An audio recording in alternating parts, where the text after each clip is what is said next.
Hello बच्चों, how are you? Good. तो अभी हम शुरू करेंगे अपने नेक्स्ट क्वेश्चंस। तो हम कहाँ से ले रहे हैं? +2 केमिस्ट्री इलेक्ट्रोकेमिस्ट्री यूनिट के जो एनसीईआरटी के क्वेश्चंस हैं, हम उनको सोल्व कर रहे हैं। तो आज का पहला क्वेश्चन है हमारा, arrange the following matters in order in which they displace each other from the solution of their salt. ठीक है, इन मैटर्स को अरेंज करना है in the increasing order, in order in which they will displace each other from the solution of their salt.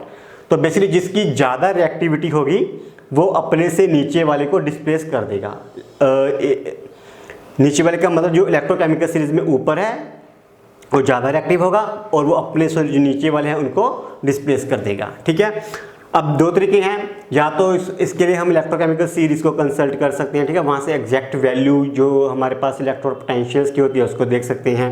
ठीक है, अगर हमें वो नहीं पता, हमारे पास ऐसी ऑप्शन नहीं है, तो हम जस्ट अपनी जो कहते हैं कि नॉलेज है, जो हमारा एक्सपीरियंस है, उसके बेस पे इसको क्वेश्चंस को देख सकते हैं। ठीक है, तो इसको अरेंज करते हैं, aluminium, copper, iron, magnesium and zinc. तो हमें पता है कि इसमें से एलिस कॉपर तो लीस्ट रिएक्टिव होगा, कॉपर सबसे इधर आ जाएगा।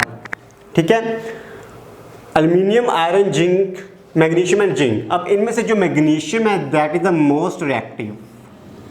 ठीक है, मैग्नीशियम क्या है? सबसे ज़्यादा रिएक्टिव है। कॉपर लीस्ट है, तो कॉपर हो गया, मैग्नीशियम हो गया। उसके बाद एल्यूमिनियम, आयरन एंड जिंक। उसके बाद हमारे पास आता है एल्यूमिनियम, फिर आता है जिंक, फिर आता है आयरन। ठीक है, हमने रस्टिंग ऑफ आयरन पढ़ते हैं ना, उसमें हम गैल्वेनाइजेशन का प्रोसेस पढ़ते हैं, जिसमें आयरन के ऊपर जिंक की कोटिंग करते हैं। वहाँ पे हम दिखाते हैं कि जो जिंक है वो आयरन से ज़्यादा रिएक्टिव है, इसलिए जिंक रिएक्शन करता है, लेकिन जो आयरन है वो प्रोटेक्ट हो जाता है। तो वहाँ से आप इसको याद रख सकते हो कि जिंक है जो आयरन से ज़्यादा रिएक्टिव होगा। ठीक है, कॉपर लीस्ट है जो हमें ऑप्शन दिए हैं। ठीक है, ये तीनों भी हो गए। मैग्नीशियम, एल्यूमिनियम को, मैग्नीशियम द मोस्ट रिएक्टिव, अब एल्यूमिनियम बच गया, वो बेसिकली यहाँ पे आता है। अब इसका एग्जैक्ट जो रिलेशन है वो हमें डेफिनेटली इलेक्ट्रोकेमिकल सीरीज से ही पता चलेगा, उनकी जो वैल्यू है उसको देखने के बाद।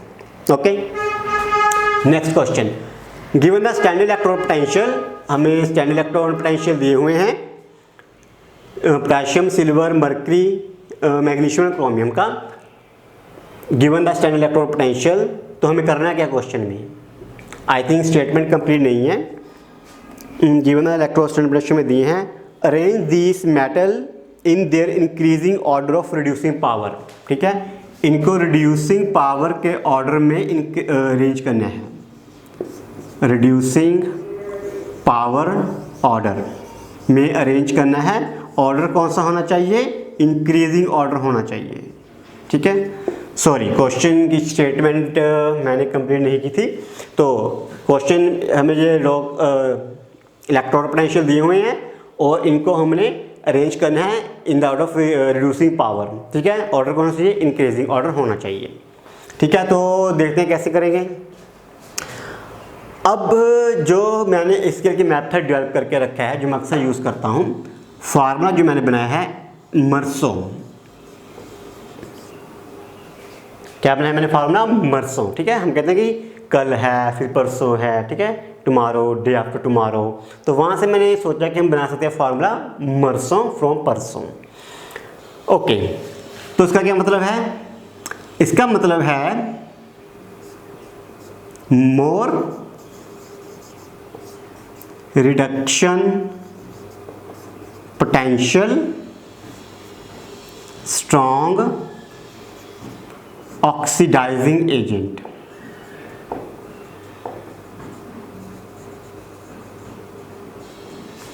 मर्सो का मतलब more the reduction potential stronger the oxidising agent. ठीक है, more the reduction potential stronger the oxidising agent.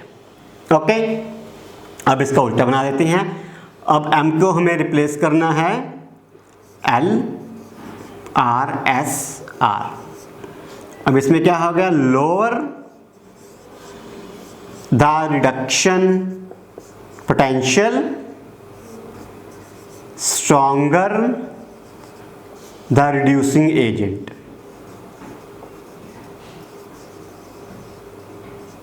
ठीक है, मत तो याद रखो।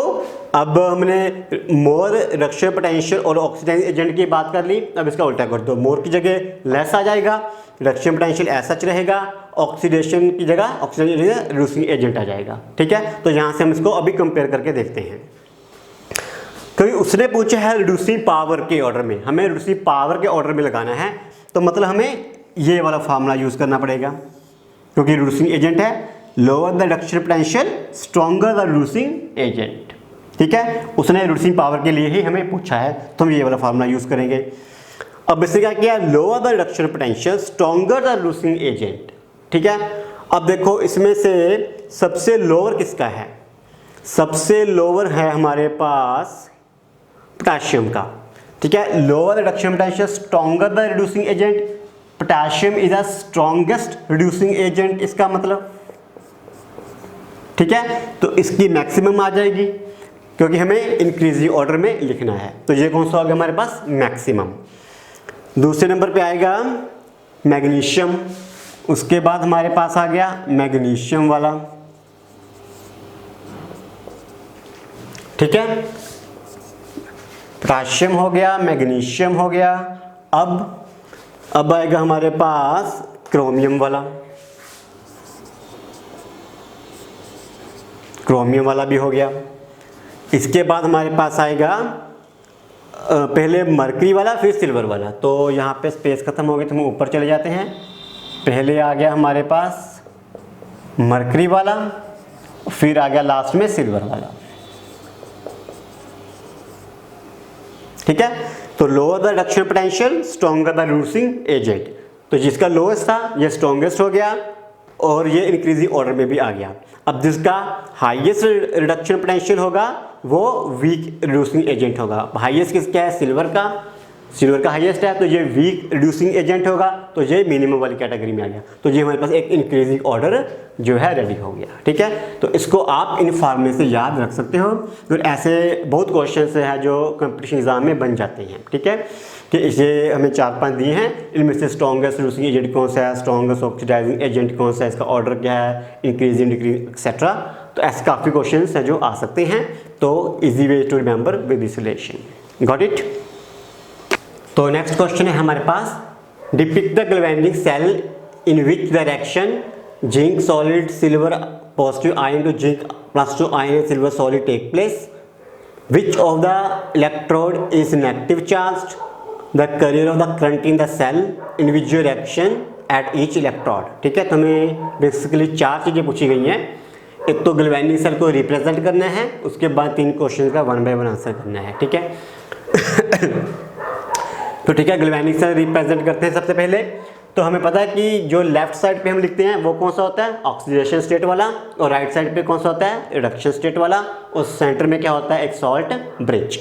तो उसी के बेस पे हमें इसको जो है रिप्रेजेंट करना है। ओके, तो इसमें ऑक्सीडेशन किसकी हो रही है, जिंक +2 में जा रहा है, ऑक्सीडाइज हो रहा है। सिल्वर पॉजिटिव है जो सिल्वर में कन्वर्ट हो रहा है, तो इसका मतलब इसकी जो है रिडक्शन हो रही है। ठीक है, तो इसी के बेस पे हमने है जो इसको करना है। तो हमारे पास क्या है, जिंक सॉलिड है, जिंक +2 में कन्वर्ट हो रहा है जो कि एक्वस में हो जाएगा, फिर हमारे पास साल्ट ब्रिज आ जाएगा। तो हमारे पास सिल्वर पॉजिटिव जो है रिड्यूस होकर सिल्वर में जा रहा है, सॉरी यहाँ पर भी हमें एक्वस लिखना है।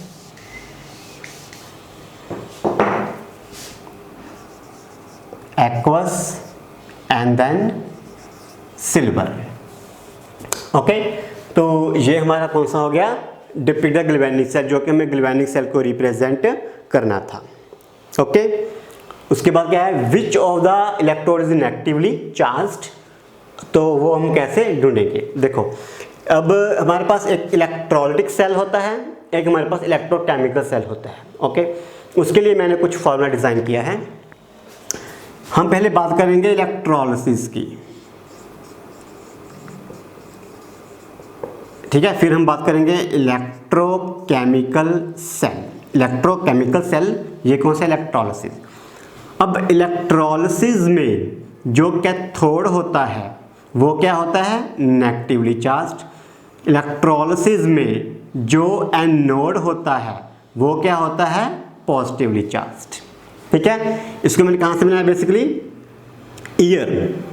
ठीक है, जो हमारे बॉडी पार्ट है बेसिकली ईयर, EAR, ईयर से।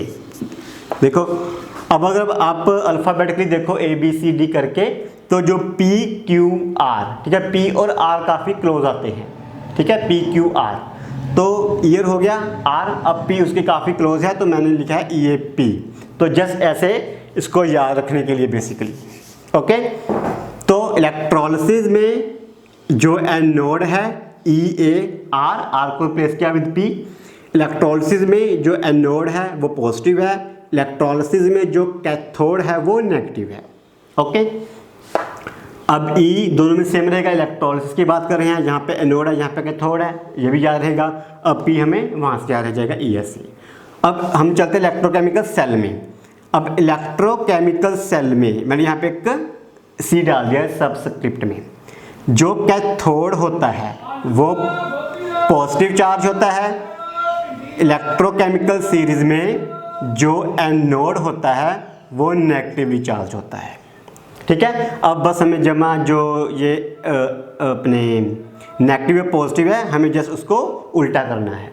ओके, तो ये हमारा कौन सा बन जाएगा, इलेक्ट्रोकेमिकल सेल। अब हमारे पास क्या है, इलेक्ट्रोकेमिकल सेल ही तो है। अब एनोड ढूंढना है, हम ढूंढ लेते हैं। कोई क्वेश्चन में एनोड ही पूछा है, विच इलेक्ट्रोड इज नेगेटिवली चार्ज। ये इलेक्ट्रोकेमिकल सेल है, ये हमारे पास एनोड है, ये हमारे पास नेगेटिवली चार्ज है। तो एनोड कौन सा हो गया, नेगेटिव चार्ज एंड हो गया। Which electrode is negative charge, anode is a negatively charge. Carrier of the current in the cell. अब करंट किसकी वजह से होगा, इलेक्ट्रॉन्स फ्लो करेंगे। ठीक है, करंट कैसे आएगा, इलेक्ट्रॉन्स फ्लो करेंगे। ओके, अब जब इलेक्ट्रॉन्स फ्लो करेंगे तो वो किस डायरेक्शन में फ्लो करेंगे। ठीक है, मतलब एनोड टू कैथोड जाएंगे या कैथोड टू एनोड जाएंगे, किसकी बात करें, इलेक्ट्रॉन्स की। तो जो इलेक्ट्रॉन्स का फ्लो है वो हमारे पास कहाँ से है, एनोड टू कैथोड है। ठीक है, क्योंकि एनोड पे ही तो ऑक्सीडेशन हो रही है। ठीक है, और यहाँ पे ऑक्सीडेशन, यहाँ पे इलेक्ट्रॉन्स निकले हैं। अब यही इलेक्ट्रॉन्स है वो कैथोड की तरफ जाएंगे, तो electron flow is anode to cathode. लेकिन उसने पूछा है कैरियर ऑफ करंट, तो हमें पता है कि बाय कन्वेंशन जो करंट होता है that is opposite to the electron flow. ठीक है, तो जो बेसिक करंट हो जाएगा वो हमारा हो जाएगा कैथोड टू एनोड हो जाएगा। ठीक है, electron flow anode to cathode, current flow is cathode to anode. Got it. तो इसके बाद क्या है हमारे पास, individual reactions at each electrode. Individual reactions के बारे में बताना है।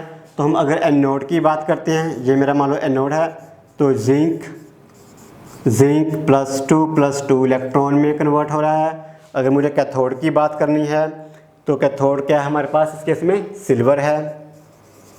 सिल्वर पॉजिटिव प्लस इलेक्ट्रॉन लेके सिल्वर में कन्वर्ट हो रहा है। अगर बैलेंस करना तो हम 2 भी लगा सकते हैं।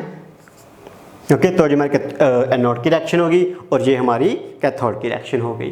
ओके, तो यही उसने हमसे पूछा था। तो इस केस में ये वाला फार्मूला जो है एकदम परफेक्टली फिट हो जाता है आपको याद रखने के लिए। एनोड कौन सा था, कैथोड कौन सा था, कौन सा नेगेटिव है, कौन सा पॉजिटिव है, इलेक्ट्रोलिसिस में कैसे है, इलेक्ट्रोकेमिकल सेल में कैसे है।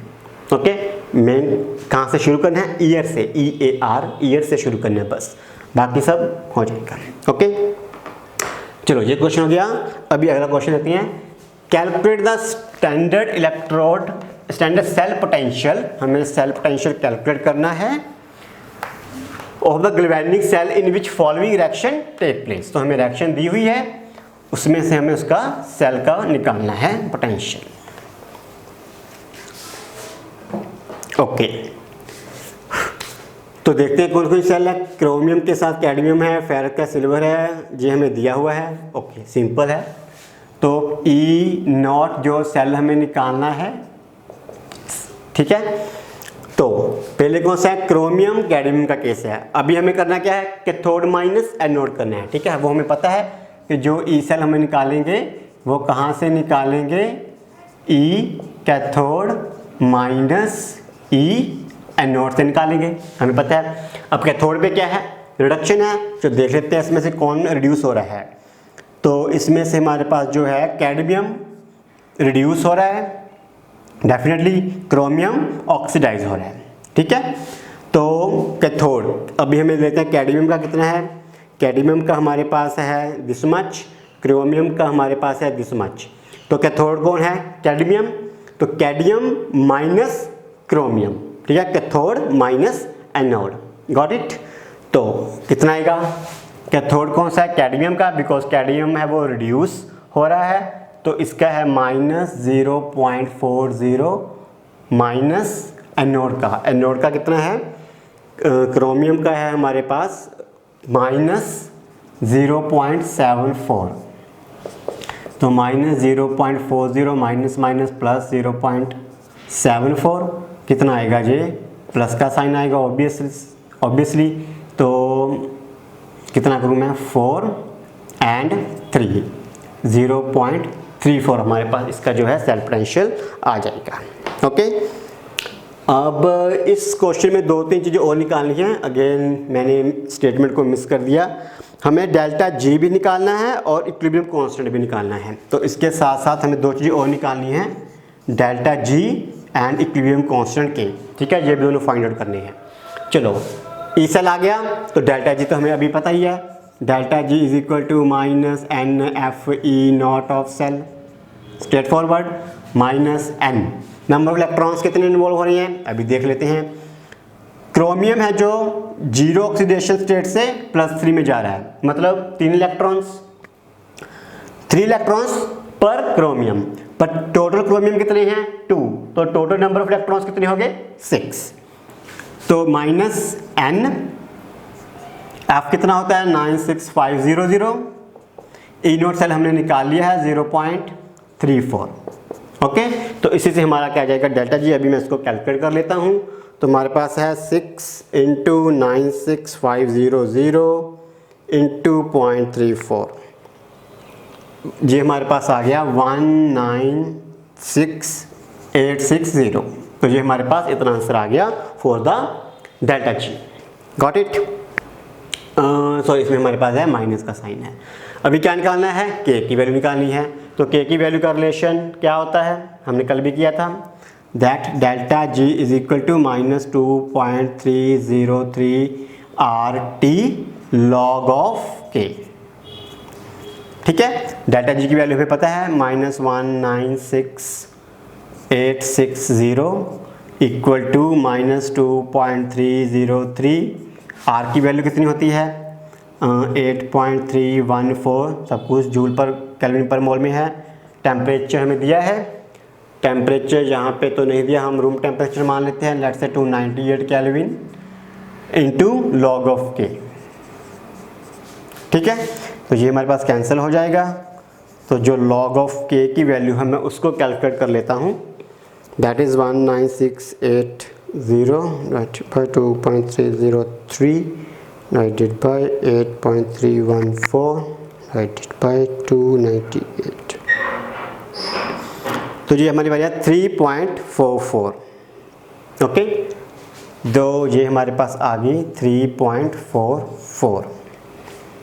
एक बार फिर से चेक कर लेते हैं, ये वैल्यू ठीक नहीं लग रही है, 196, सॉरी यही गलती थी, 196,860 करना था, डिवाइडेड बाय 2.303,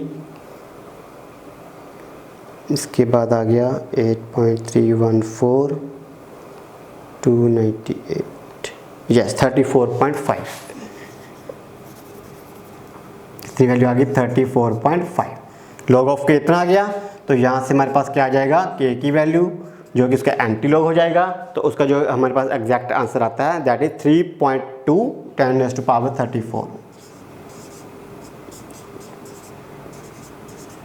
3.2 × 10⁻34 हमारी आ गई वैल्यू लॉग ऑफ के की, ओके, ठीक है, सिंपल ही था। अब हमें किसका निकालना है, आयरन का निकालना है।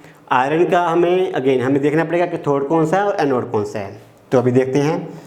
तो जो आयरन है वो +2 से +3 जा रहा है, तो ऑक्सीडेशन है, इसका मतलब आयरन क्या है एनोड है।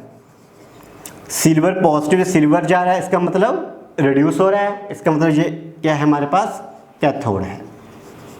ठीक है, तो हमें कैथोड माइनस एनोड ही यहाँ पे करना है। तो इसके लिए अभी मैं क्या करता हूँ, सभी को रेज नहीं करते, इसी मेन पार्ट को कर लेते हैं, फिर बाकी तो सारा कुछ सेम ही रहेगा हमारा।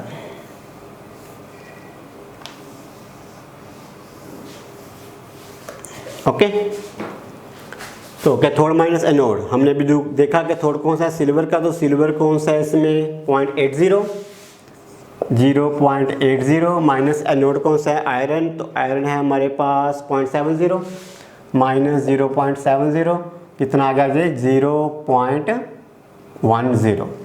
ठीक है, क्योंकि वहाँ पे 80 है 70 है, तो डिफरेंस कितना आएगा 10 का। तो 0.10 हमारे पास क्या आ गया, E not of the cell. Okay, तो इसके बाद जो हमारे पास आएगा delta G minus N F E not of cell, तो कितना आएगा, नंबर ऑफ इलेक्ट्रॉन्स देख लेते हैं। नंबर ऑफ इलेक्ट्रॉन्स हैं हमारे पास इस केस में 1। ठीक है, आयरन फेरस है, फेरिक है, सिल्वर पॉजिटिव सिल्वर है, सो ओनली 1 इलेक्ट्रॉन। तो this is 1 into 96500 into E not of cell 0.10।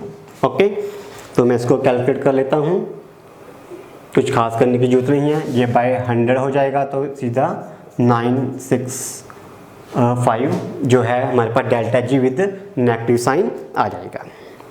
Okay, ठीक है, तो इसके बाद हमारे पास क्या है, डेल्टा जी के बाद आता है के की वैल्यू निकालनी है। तो के की वैल्यू कहाँ से निकलेगी, -965 इंटू -2.303 RT log ऑफ के, तो हमारे पास ये कैंसिल हो जाएगा। तो के की वैल्यू जो है log ऑफ के, तो ये हमारे पास आएगा 965 डिवाइडेड बाय 2.303 डिवाइडेड बाय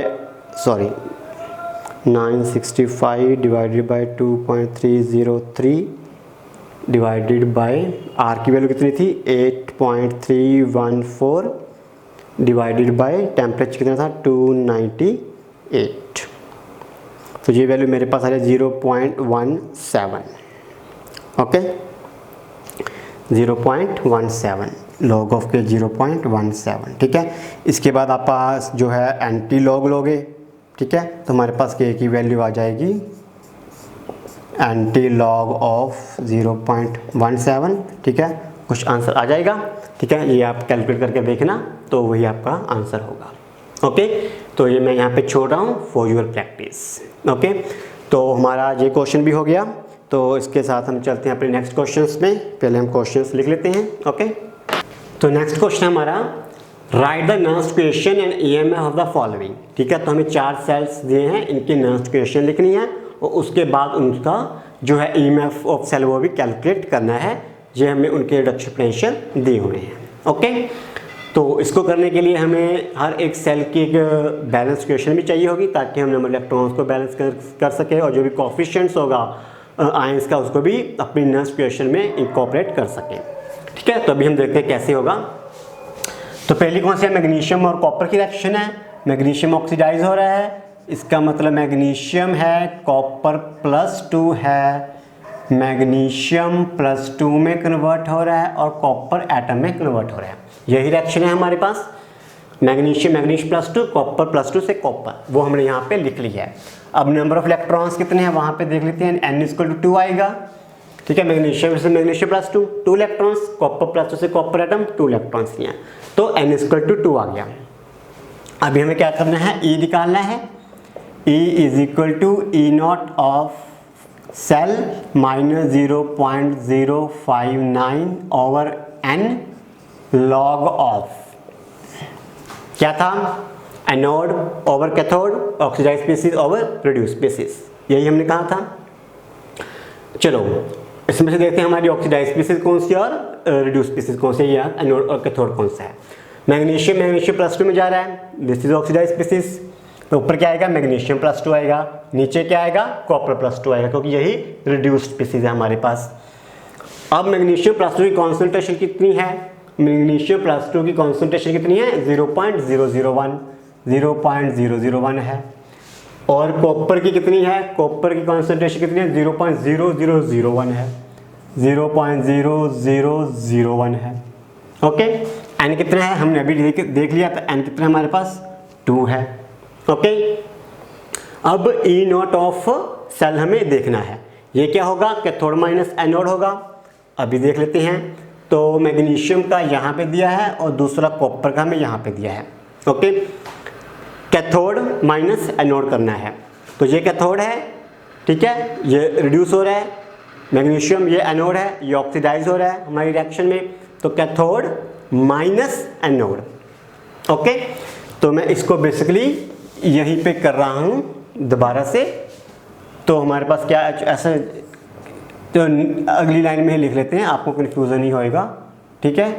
तो E naught cell cathode 0.34 minus anode, that is again minus 2.37 minus 0.059 divided by 2 log of 0.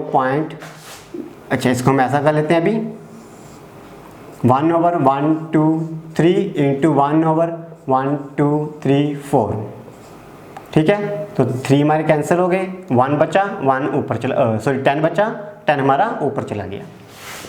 तो यहाँ पे क्या आएगा, इसको हम अगर ऐड करते हैं 2.37 और हमारे पास है 0.34, तो मैं उसको ऐड कर रहा हूँ, हमारे पास आएगा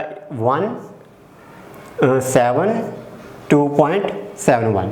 ओके, ये माइनस माइनस प्लस हो गया, ये ऐड हो गया, माइनस 0.059 बाई 2 लॉग ऑफ, ये 10 ऊपर चला गया, लॉग ऑफ 10। अब हमें पता है लॉग ऑफ 10 कितना होता है, 1 होता है, 1 हो गया। तो 2.71 माइनस इन दोनों को डिवाइड करते हैं, तो आएगा 0.0295, ठीक है। अब हम इन दोनों को माइनस करके देख लेते हैं, हमारे पास कितना आता है, 2.71 माइनस 0.0295। ओके, तो ये हमारे पास आ गया 2.68 वोल्ट आ गया। ओके, तो यही हमें निकालना था, हमें नॉइस इक्वेशन को लिखना था और उसके कॉरस्पॉन्डिंग जो है अपनी सेल की ईएमएफ को निकालना था। ओके, तो ये हो गया हमारा पहला। अभी नेक्स्ट देखते हैं, नेक्स्ट कौन सा पेयर है, आयरन का और हाइड्रोजन का। तो आयरन का यहाँ पे दे के रखा है हमें, और हाइड्रोजन हमें वहाँ पे कॉन्सेंट्रेशन 1 मोलर दी हुई है। ओके, तो करते हैं फिर से, E is equal to E not of cell minus 0.059/n log of जो भी हमारे पास रिएक्शन होगी। और हमें पहले इसकी रिएक्शन लिखनी पड़ेगी, तभी कर पाएंगे, नहीं तो हमें इक्वेशन बैलेंस वगैरह नहीं होगी। ओके, तो ऐसा करते हैं, पहले हम इसकी रिएक्शन ही लिख लेते हैं। तो हमारे पास जो आयरन है वो ऑक्सीडाइज हो रहा है, आयरन से Ag+2, जो प्रोटॉन है हाइड्रोजन है वो रिड्यूस हो रहा है। तो हमारे पास इक्वेशन क्या बनेगी, iron plus H positive giving rise to iron +2 plus hydrogen, ठीक है। तो यहाँ पे हमारे पास 2H पॉजिटिव आ जाएगा। ओके, तो आयरन ने 2 इलेक्ट्रॉन लूज किए, वो हाइड्रोजन ने ले लिए, हाइड्रोजन आयंस ने ले लिए बेसिकली, तो बाद में वो हाइड्रोजन गैस बन गई। ओके, आयरन हमारा Ag+2 में चला गया। तो यहाँ पे ऑक्सीडाइज स्पीसीज कौन सी है और यहाँ पे रिड्यूस स्पीसीज। ऑक्सीडाइज स्पीसीज कौन सी है, आयरन वाली है। आयरन का जो है कॉन्सेंट्रेशन कितनी है, ये वाली है 0.001। ओके, हाइड्रोजन कौन सी है, रिड्यूस स्पीसीज है, ये नीचे आएगा। हाइड्रोजन की कॉन्सेंट्रेशन कितनी है, हाइड्रोजन की कॉन्सेंट्रेशन कितनी है, 1 मोलर है, तो यहाँ पे 1 आ जाएगा, प्लस 1 का स्क्वायर, ठीक है, क्योंकि हाइड्रोजन का जो कॉफिशिएंट है यहाँ पे वो कितना है, 2, तो यहाँ पे क्या आएगा हमारे पास, स्क्वायर भी आएगा। ओके, 1 का स्क्वायर तो 1 नहीं होगा। अब नंबर ऑफ इलेक्ट्रॉन्स कितने हैं, नंबर ऑफ इलेक्ट्रॉन्स भी हमारे पास कितने हैं, 2 हैं, ठीक है। आयरन से Ag+2 2 इलेक्ट्रॉन्स, 2 हाइड्रोजन पॉजिटिव ने 2 इलेक्ट्रॉन लिए तो हाइड्रोजन गैस बनी। अल्टीमेटली कितने इलेक्ट्रॉन्स थे, 2, तो n = 2 है। ओके, अब ई नोट ऑफ सेल क्या है, अगेन कैथोड माइनस एनोड है। अब कैथोड कौन सा है, हाइड्रोजन का, एनोड कौन सा है, आयरन का। हाइड्रोजन के बारे में हमें पता है कि हम इसका जो स्टैंडर्ड इलेक्ट्रॉन पोटेंशियल लेते हैं वो 0 लेते हैं, तो कैथोड तो मेरा 0 हो गया। माइनस एनोड देख लेते हैं, एनोड आयरन का है, आयरन ये वाला है, तो कितना है माइनस 0.44, माइनस 0.44, ठीक है। फिर से माइनस, ये मेरा 1 ही है, तो ये हो गया मेरे पास 10⁻⁻, नीचे या 3, ऊपर -3 चला गया, -3 आगे आके -3 हो गया, तो ये मेरे पास बन गया प्लस 0.059 इंटू 3 डिवाइडेड बाई 2, तो ये आ गया मेरे पास। ओके, कैसे आया, ये कितना है, ये 1000 है, बेसिकली 1/1000 होगा। इसको मैं अगर डेसिमल को रिमूव कर दूं तो ये 1/1000 हो जाएगा, 10⁻³ हो जाएगा। अब 10⁻³ ऊपर जाके 10⁻³ हो जाएगा। अब log ऑफ 10⁻³ का कितना आएगा, log -3 आ जाएगा, ठीक है। अब वो माइनस माइनस प्लस हो जाएगा, ठीक है, और मेरे पास 3 आ गया। Got it. चलो अभी आगे इसको मैं सोल्व कर लेता हूँ, फिर हम अपना आंसर जो है वो लिखते हैं। तो इसको सोल्व करने के बाद आता है 0.059 मल्टीप्लाई 0.059 1.5 0.0885, तो ये मेरे पास है 0.44 प्लस 0.088, इसमें प्लस कर लेते हैं 0.528, ठीक है, तो मेरे पास आ गया 0.52। ओके, ठीक है, पहले जैसे का ही था, अगेन सिंपल ही था, कुछ ज़्यादा टफ नहीं था इसमें। तो नेक्स्ट है हमारे पास टिन और ब्रोमीन का केस, ठीक है, वो भी कर लेते हैं इसको अरेज करने के बाद। तो हमारे 2 पार्ट्स रहते थे, हमारे पास 4 पार्ट्स से हमने 2 पार्ट्स कर लिए थे। अब 2 पार्ट्स को मैंने यहाँ पे लिख के रखा है, ठीक है। तो अभी हम क्या करेंगे, हम पहले टिन का लेंगे, फिर दूसरे बाद हमारे पास ब्रोमीन का केस है, ठीक है। तो टिन शुरू करते हैं, टिन की रिएक्शन लिख लेते हैं। टिन ऑक्सीडाइज हो रहा है, टिन जा रहा है टिन, फिर हमारे पास हाइड्रोजन है, it is going to tin +2 and hydrogen gas, ठीक है, यही हो रहा है। अब देख लेते हैं, टिन का हमें दिया हुआ रिडक्शन पोटेंशियल, हाइड्रोजन का हमें पता है 0 होता है, ओके। तो जो हाइड्रोजन है उसकी रिड्यूस होने की टेंडेंसी ज़्यादा होगी कंपेयर टू टिन, ओके। तो नंबर ऑफ इलेक्ट्रॉन्स कितने आएंगे, 2 आएंगे, टिन +2 से जा रहा है, तो नंबर ऑफ इलेक्ट्रॉन्स 2। तो हमारे पास जो इक्वेशन आ गई that is E = E0 - 0.059 divided by 2 log of oxidise over reduce species. Oxidise कौन सी है, टिन की है, तो टिन कितना आ गया 0.050, ठीक है। और रिड्यूस स्पीसीज कौन सी है, हाइड्रोजन की कॉन्सेंट्रेशन कितनी है 0.02। तो इस केस में जो हाइड्रोजन की कॉन्सेंट्रेशन है वो 1 मोलर नहीं है, जो कि यूजुअली स्टैंडर्ड कंडीशन वाली होती है, ओके। तो इस केस में उसने हाइड्रोजन की कॉन्सेंट्रेशन को चेंज कर दिया। हालांकि पिछले केस में जो हमने आयरन के साथ किया था वहाँ पे हाइड्रोजन 1 मोलर ही था, ओके। तो इस बात का ध्यान रखना है कि कौन सी कंडीशन में उसको किया गया है। तो हाइड्रोजन की कॉन्सेंट्रेशन कितनी है यहाँ पे 0.020 का स्केयर, क्योंकि यहाँ पे हाइड्रोजन के आगे कोएफिशिएंट कितना है 2, ओके।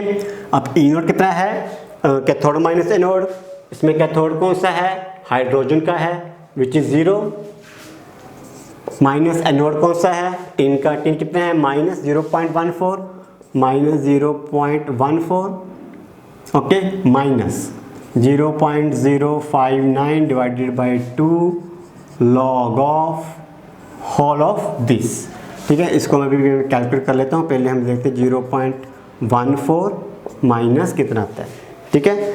तो मैं इसको भी सोल्व करके देखता हूँ,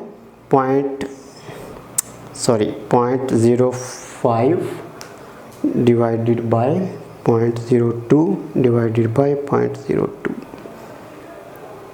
तो इसको सोल्व करने के बाद जो हमारे पास आंसर आता है इसका 125, तो मैं इसको सीधा यहाँ पे लिख देता हूँ log ऑफ 125, ओके। अब इसको सोल्व करने के बाद कितना आएगा 0.0295 एंड log ऑफ 125, ठीक है। तो log ऑफ 125 की जो वैल्यू आती है that is 2.1 approximately 0.14 minus 0.0295 into कितना था इसकी वैल्यू आई थी 2.1 ओके। तो अभी मैं इसको सोल्व करके देखता हूँ कितना आता है हमारे पास 2.1 इंटू 0.0295 यह आएगा 0.06 0.14 माइनस इतना आ गया, माइनस करेंगे हम 0.14 तो जो आ गया 0.078, तो जो आ गया 0.078, ठीक है। हो गया, सिंपल था। तो नंबर ऑफ इलेक्ट्रॉन्स निकालने हैं, ऑक्सीजन और रिड्यूस स्पीसीज निकालनी है, हमें एक बार बैलेंस इक्वेशन लिखनी पड़ेगी ताकि हम यहाँ पे जो भी कॉन्सेंट्रेशन टर्म्स हैं उसका कोएफिशिएंट भी इंक्लूड कर सकें, ठीक है। उसके बाद it is just a simple mathematics, got it. चलो अभी नेक्स्ट देखते हैं। नेक्स्ट है हमारे पास ये वाला ब्रोमीन और हाइड्रोजन का पेयर है, ओके। तो इस न्यूमेरिकल को थोड़ा सा ध्यान से करना पड़ेगा compare to previous one, because इसमें थोड़ी सी कॉम्प्लिकेशन है।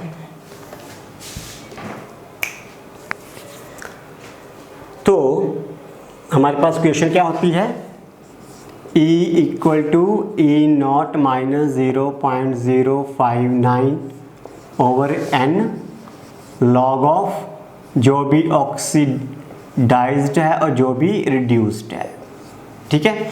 तो हर बार हम एक बैलेंस केमिकल इक्वेशन लिखते हैं, उसमें से हम उसकी ऑक्सीडेशन स्पीसीज को फाइंड आउट करते हैं, रिड्यूस स्पीसीज को फाइंड आउट करते हैं, नंबर ऑफ n जो इलेक्ट्रॉन्स है उसको फाइंड आउट करते हैं, ओके। अब जहाँ पर हमने जो भी ये वाले सारे केस किए थे वो सिंपल स्ट्रेट फॉरवर्ड थे, उसमें जो ये ऑक्सीडेशन है, ऑक्सीडेशन वाली जो भी स्पीसीज है या जो भी रिड्यूस हुई स्पीसीज वो स्ट्रेट फॉरवर्ड आ जाती थी। अब इसमें क्या है, अब देखो हमें ब्रोमीन दिया है और हाइड्रोजन दिया है, ठीक है, ब्रोमीन और हाइड्रोजन दोनों दिए हैं, ओके। अब उसने इस तरह ब्रोमीन लिखा है जिसका मतलब ऑक्सीडेशन है, ठीक है, तो उस तरफ जो होता है रिडक्शन होती है, ओके। मोस्टली ऐसे लिखते हैं हम, जब भी हम इलेक्ट्रोकेमिकल सेल को रिप्रेजेंट करते हैं पहले ऑक्सीडेशन वाली स्पीसीज को लिखते हैं, उसके बाद रिड्यूस स्पीसीज को लिखते हैं, ओके।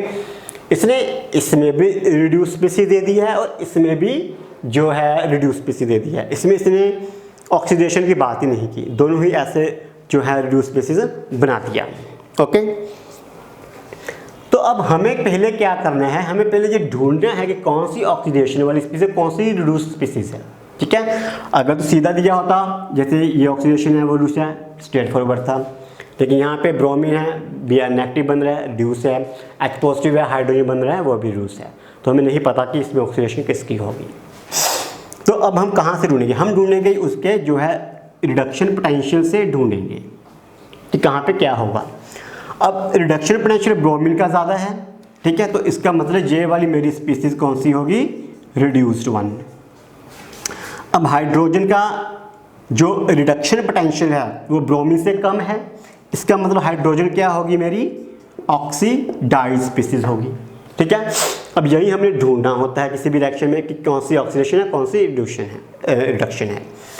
तो अब मुझे इसके हिसाब से जो है मैं एक इक्वेशन को डिफाइन करता हूँ।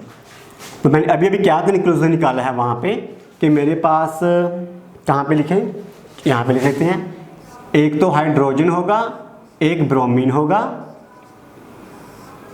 ओके। ब्रोमीन जो है वो रिड्यूस होगा 2Br नेगेटिव प्लस हाइड्रोजन वो ऑक्सीडाइज होगा 2H पॉजिटिव, ठीक है। तो ये हमने कहाँ से निकाला, हमने उसके जो रिडक्शन पोटेंशियल दिए हुए थे उससे निकाला। क्यों निकाला, क्योंकि इस क्वेश्चन में जो भी उसने सेल रिप्रेजेंट किया है हमें जो भी गिवन इन्फॉर्मेशन है उसमें डायरेक्टली नहीं बताया गया कौन सी ऑक्सीडेशन वाली है कौन सी रिडक्शन वाली है, उसने दोनों ही एज ए रिडक्शन स्पीसीज हमें दे दी हैं हमें कंफ्यूज करने के लिए, ओके। तो हमने क्या किया, यहाँ से जब प्रेडिक्ट कर लिया ऑक्सीडेशन और रिडक्शन वाली स्पीसीज को। ओके, अब नंबर ऑफ इलेक्ट्रॉन्स देख लेते हैं। नंबर ऑफ इलेक्ट्रॉन्स कितने हैं हमारे पास? 2 हैं। ओके, अब इसी के बेस पे हमें सारी इंफॉर्मेशन यहाँ पे भरनी है। अब ई नोट क्या होता है? Cathode minus anode. अब कैथोड कौन सा है मेरा? ये वाला, ठीक है। तो ये रिड्यूस स्पीसीज है, that is 1.08 minus 0 minus 0.059 divided by n log of, sorry n हमें पता है 2 log ऑफ ऑक्सीडेशन। तो ऑक्सीडेशन किसकी हुई है? हाइड्रोजन की, ठीक है। हाइड्रोजन की कॉन्सेंट्रेशन दी है, हाइड्रोजन की कॉन्सेंट्रेशन दी है 0.030, ठीक है। तो हमारे पास सॉरी इस केस में हमारे पास क्या आएगा? ऑक्सीडेशन की स्पीसीज जो है ऊपर है, ऑक्सीडेशन किसकी हुई है? हाइड्रोजन की हुई है। ओके, तो वो हमारे पास 2H पॉजिटिव है जो कि प्रोडक्ट की साइड में है। ओके, तो हमारे पास क्या आता है? बेसिकली प्रोडक्ट ओवर रिएक्टेंट आता है।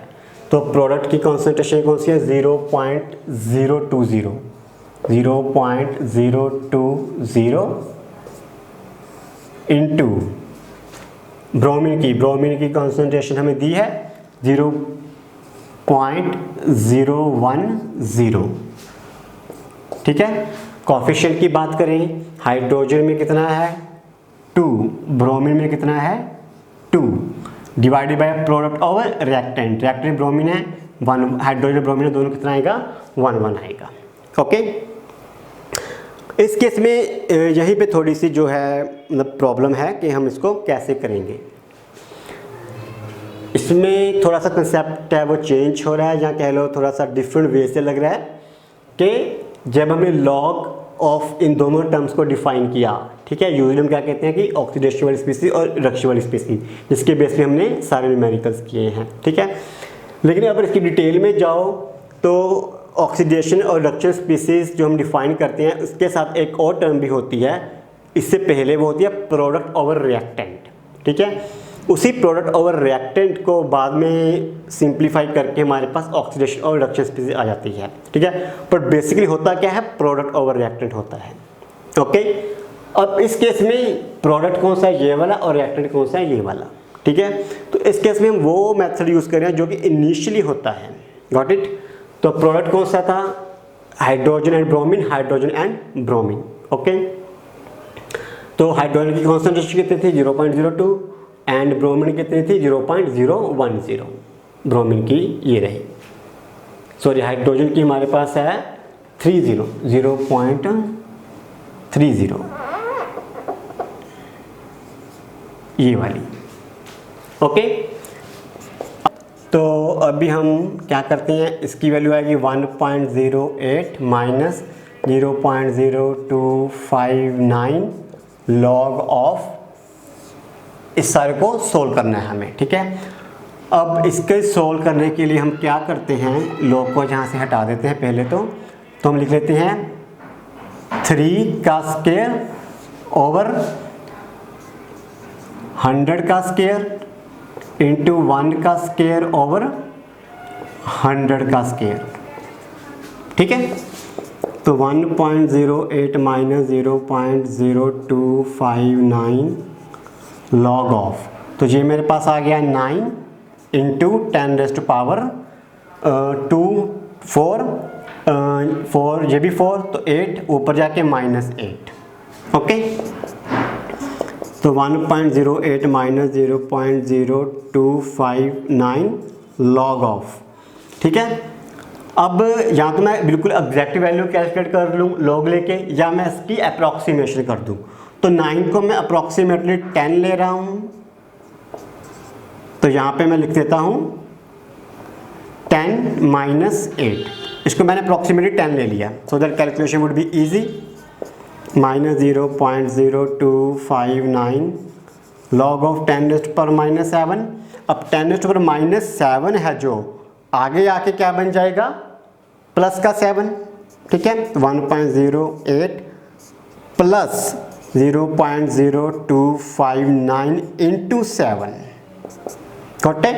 Got it. तो log ऑफ 10⁻⁻7 इक्वल टू -7, तो माइनस माइनस प्लस हो गया, 7 यहाँ पे आ गया। अब इसको मल्टीपल करके तो इसको हम अभी सॉल्व कर लेते हैं। 0.8 प्लस 7 इंटू 0.0259 0.18, ठीक है। Oh sorry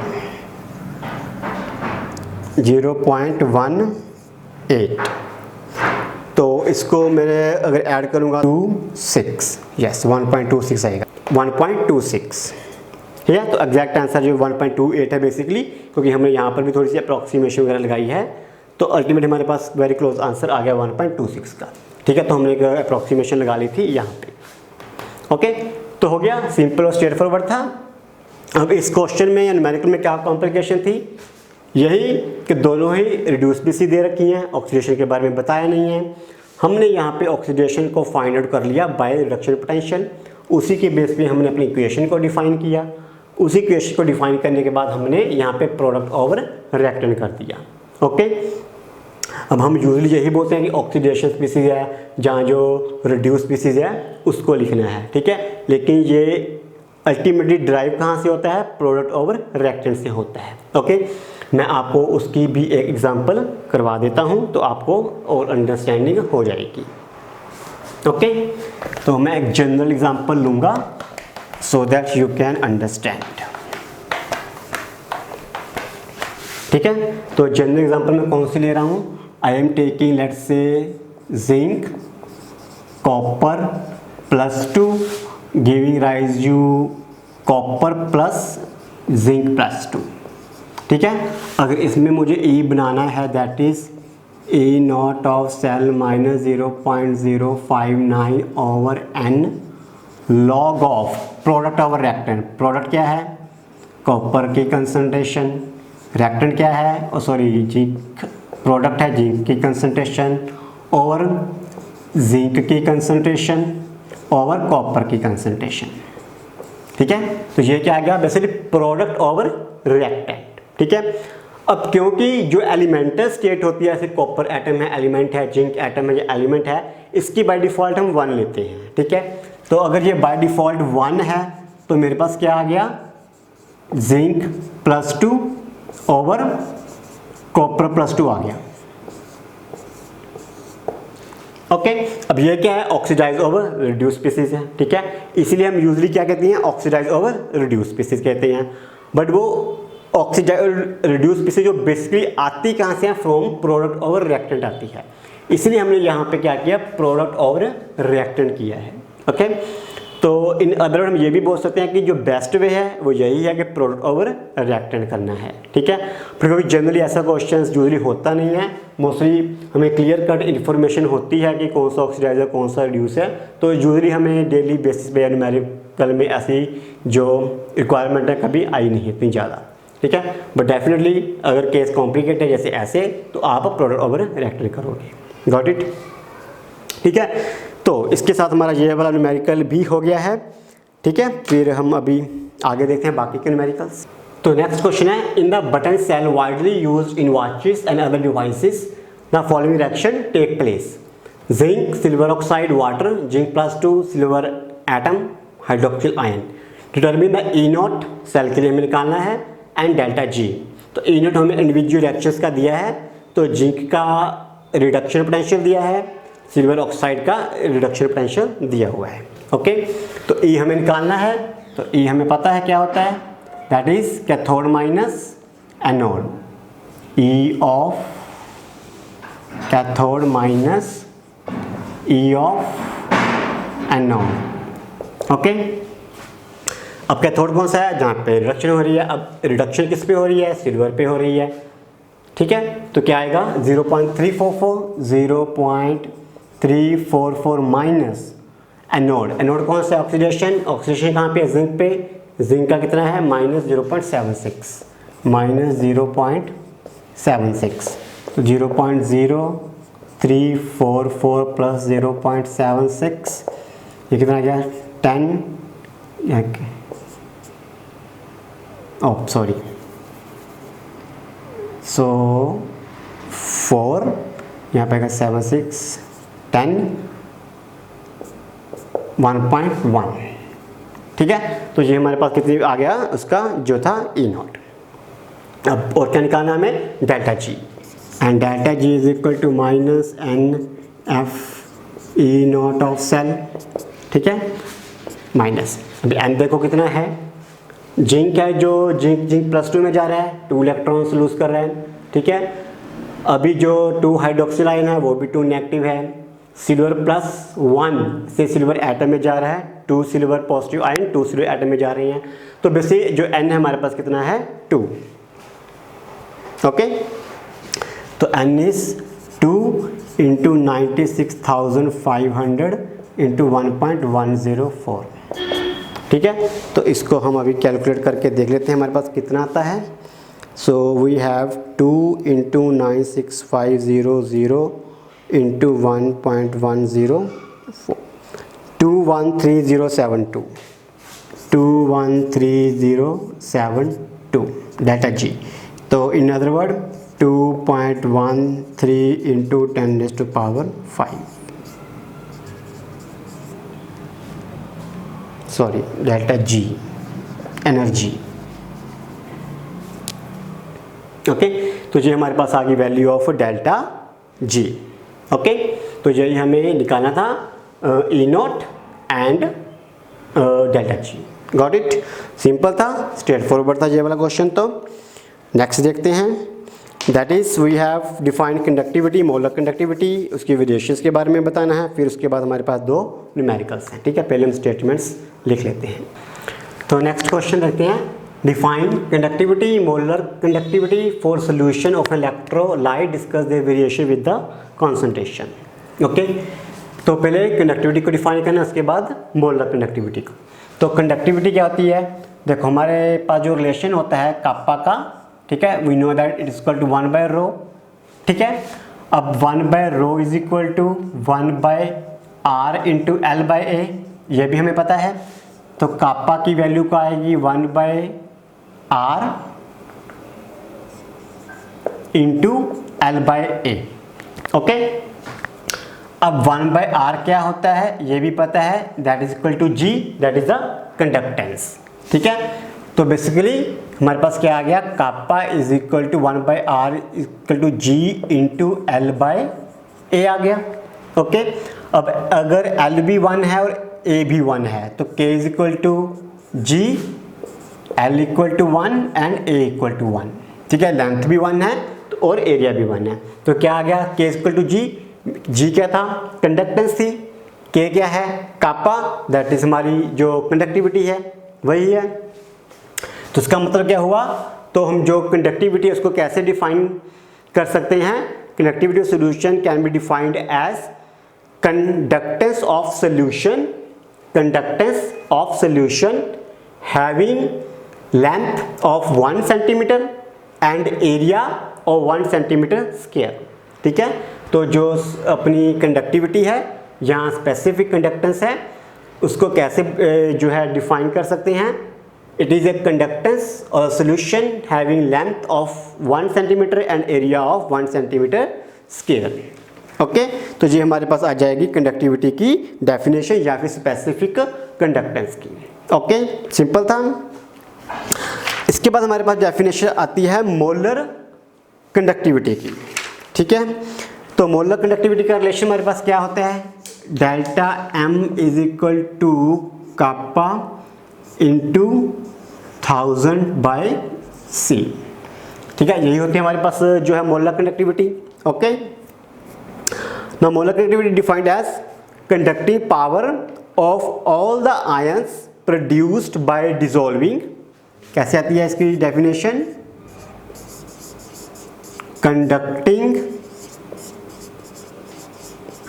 power of all the ions produced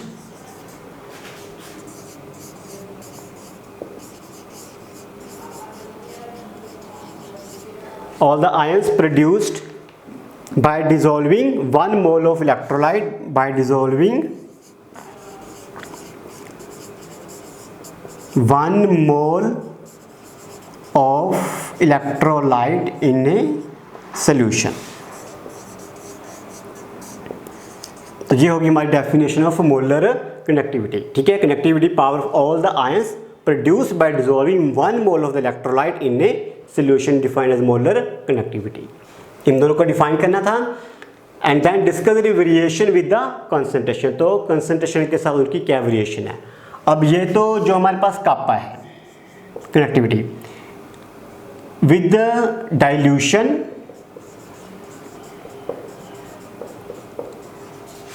kappa decreases, with dilution kappa decreases. In molar conductivity क्या होता है, with dilution molar conductivity increases.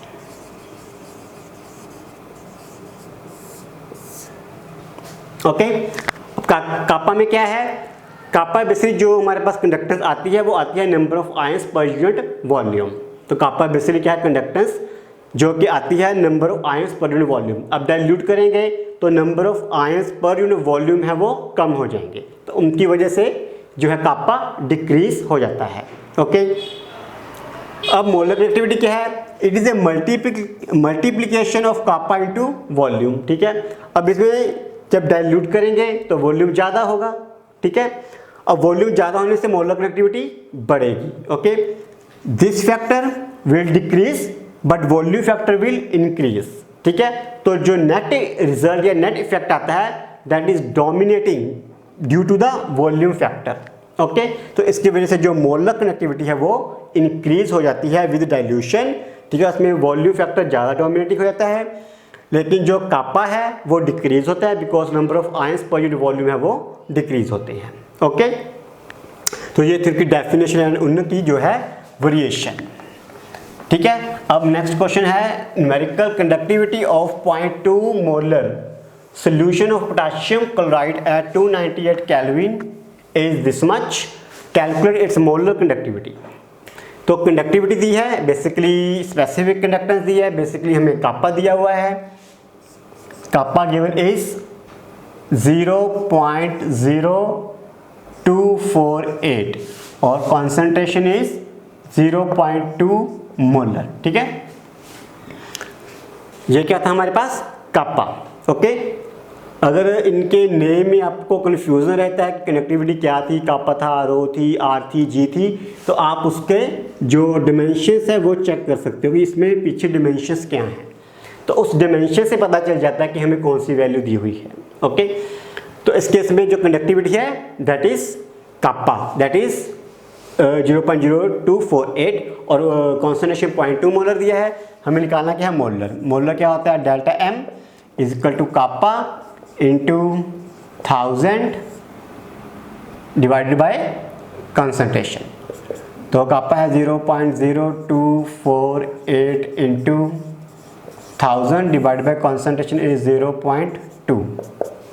ठीक है, इसको हम कैलकुलेट करके देख लेते हैं। हमारा कैलकुलेटर, इसका आंसर है 0.0248 इंटू 1000 डिवाइडेड बाय 0.2, 124। इसका आंसर आ गया हमारे पास 124। ओके, तो हम देखते हैं कि हमने जो है यूनिट है उसको कैसे यूज़ किया था कनेक्टिविटी के लिए। तो जो कनेक्टिविटी है that is kappa, kappa is equal to 1 by row.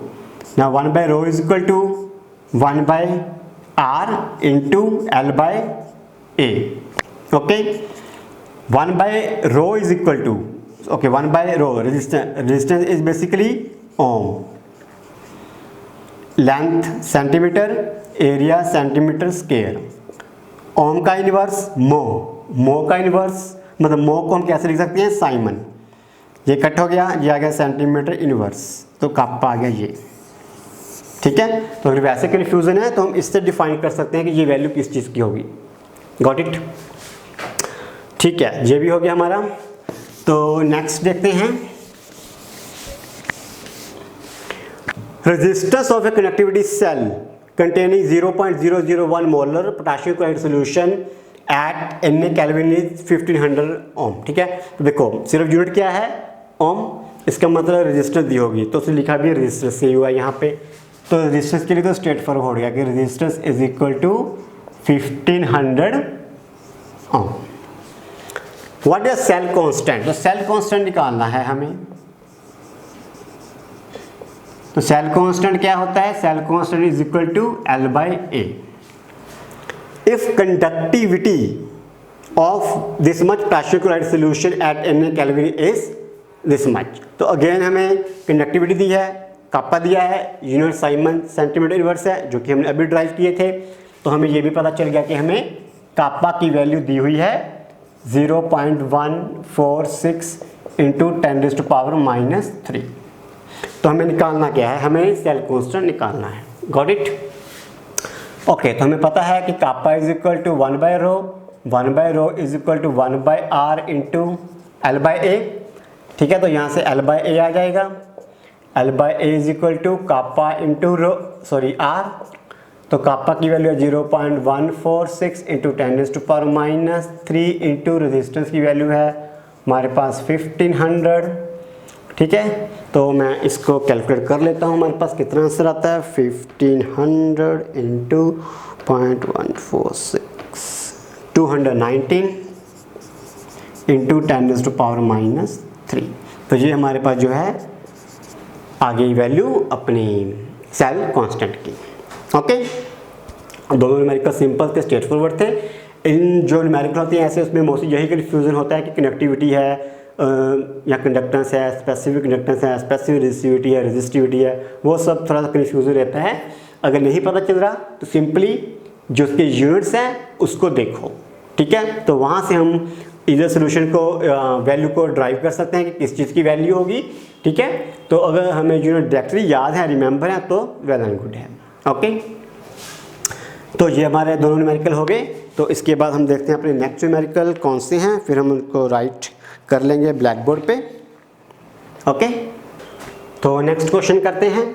The conductivity of sodium chloride at 298 kelvin has been determined at different concentrations and results are given below. Calculate जो है हमें मोलर कनेक्टिविटी निकालनी है and plot करना है molar connectivity and concentration का under root. Okay, तो concentration दी है, कनेक्टिविटी की वैल्यू दी है, तो यहाँ से हमें निकालना होगा मोलर कनेक्टिविटी। ओके, तो ये हमें हर कॉन्सेंट्रेशन पे निकालनी पड़ेगी। ओके, उसके बाद ही जो है हम प्लॉट कर सकेंगे डेल्टा एम का मतलब मोलर कनेक्टिविटी का विद सी। तो हमारा अल्टीमेट जो टारगेट होगा वो होगा this one versus this one, ये हमारा अल्टीमेट टारगेट है। ठीक है, लेकिन हमें जो दिया है वो क्या दिया है, कापा।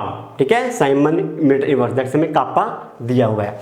तो हमें पता है कि जो मोलर कनेक्टिविटी है that is into kappa equal to kappa into 1000 over C concentration, ये हमें पता है। ओके, अब यहाँ पे हमें दिया गया है, हमें दिया है कि 10⁻² into kappa over this equal to 1.237। हमें ये दिया है कि 10⁻² into kappa over this one equal to Na। तो हमारे पास कापा की वैल्यू कितनी आ जाएगी, तो कापा वुड बी 1.237 इंटू 10⁻⁻2। ठीक है, ये हमारा इधर चला गया। ओके, तो ये हमारी वैल्यू आ गई कापा की। तो कापा बेसिकली हमारी फर्स्ट कॉन्सेंट्रेशन के लिए क्या होगा, 1.237 into 10⁻⁻2 metre inverse into 1000 over concentration. ठीक है, अभी हमने कापा की वैल्यू इसमें निकाली है। अब ये जो दिया है हमें मीटर में दिया हुआ है, हमने इसको सेंटीमीटर में लेके जाना है। ओके, तो मीटर से सेंटीमीटर कन्वर्शन के लिए 1.237 into 10⁻⁻4 centimetre inverse.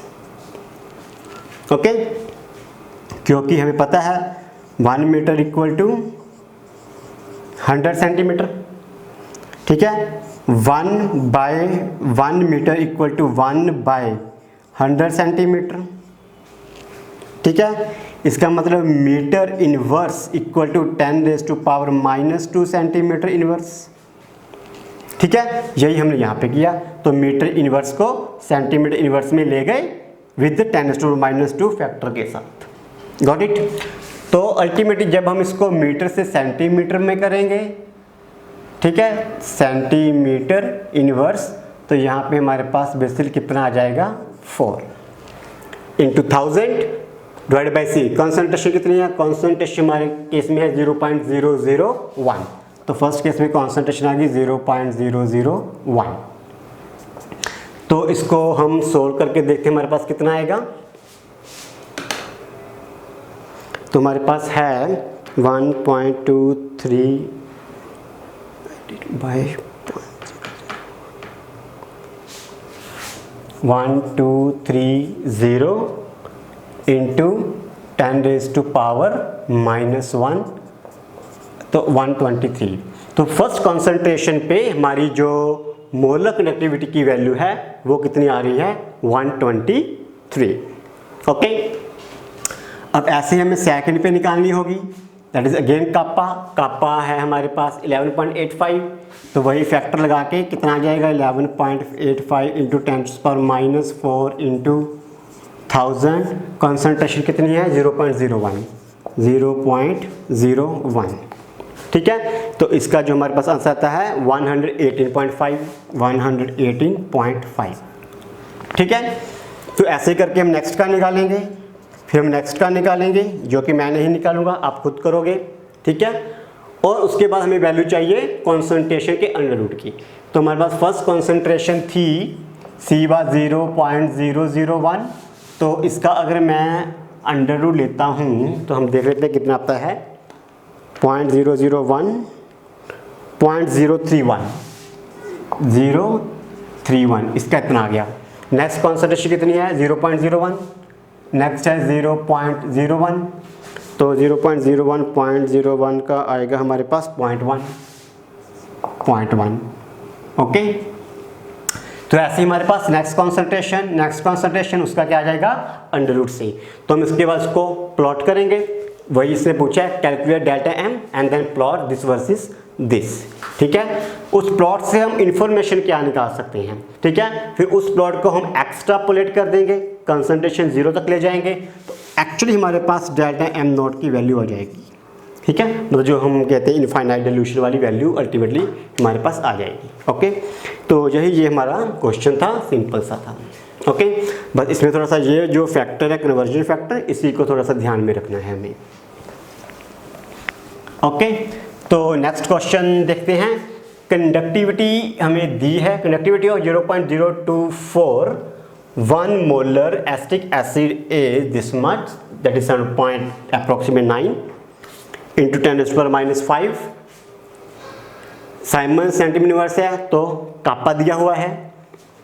Calculates molar conductivity and if conductivity for acetic acid is this much, what is it's dissociation constant.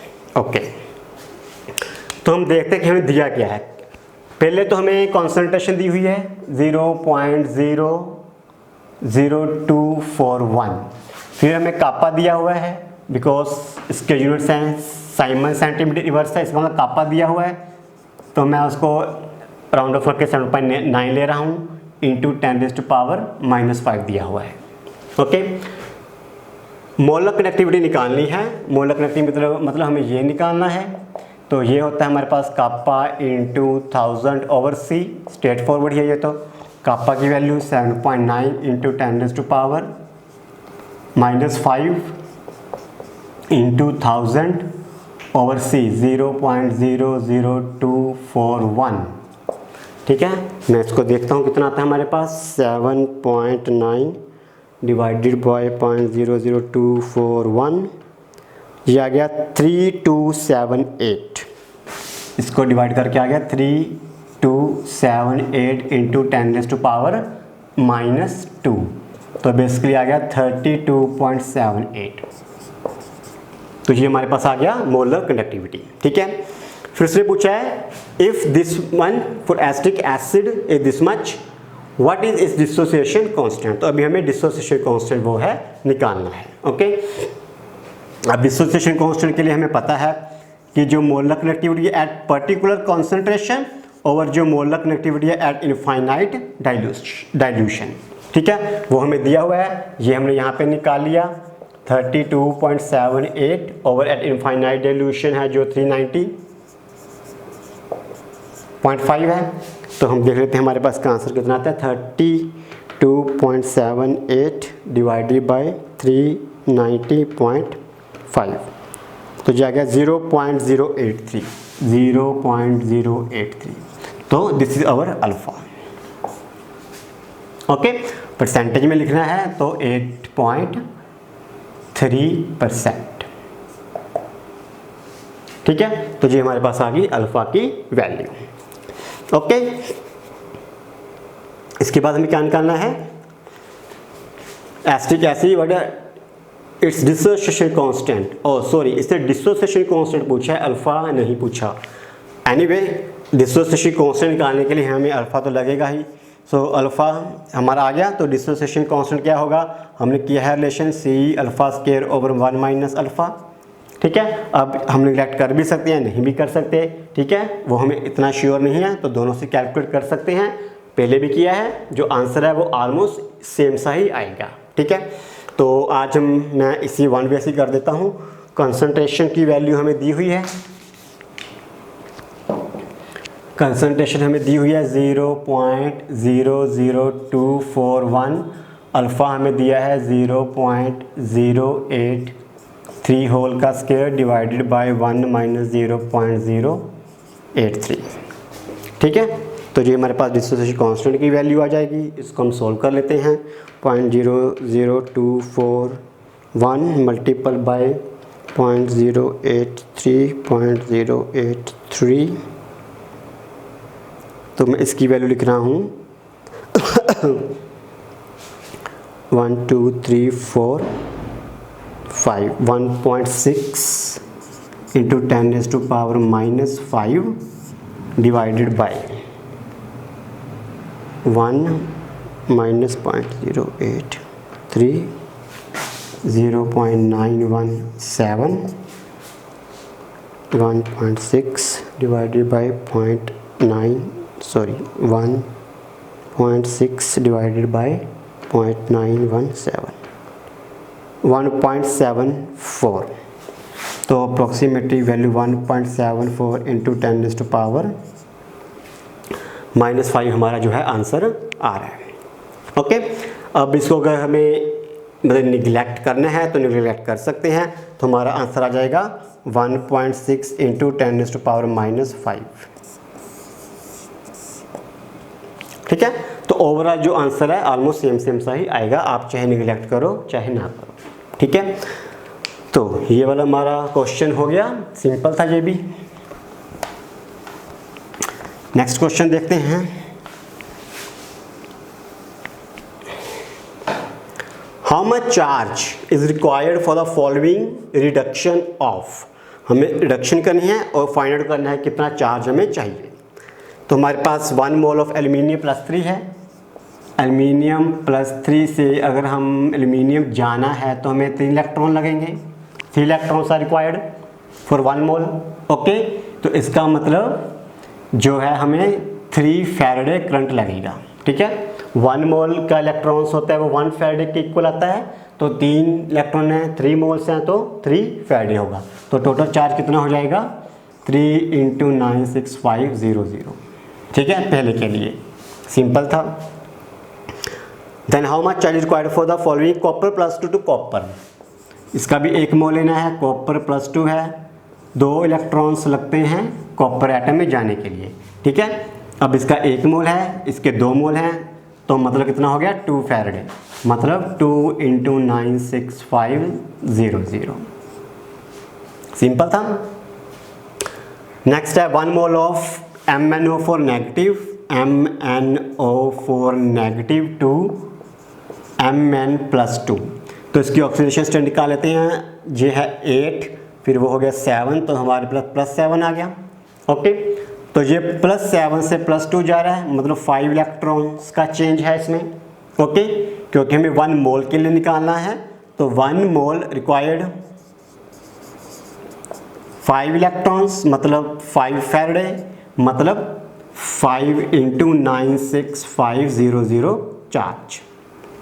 ठीक है, तो ये हमारा इसमें है जो आंसर आ जाएगा। Okay, how much we need 3 faraday, 2 faraday and 5 faraday charge. Got it. तो ये हमारे 3 क्वेश्चन यहाँ पे होते हैं।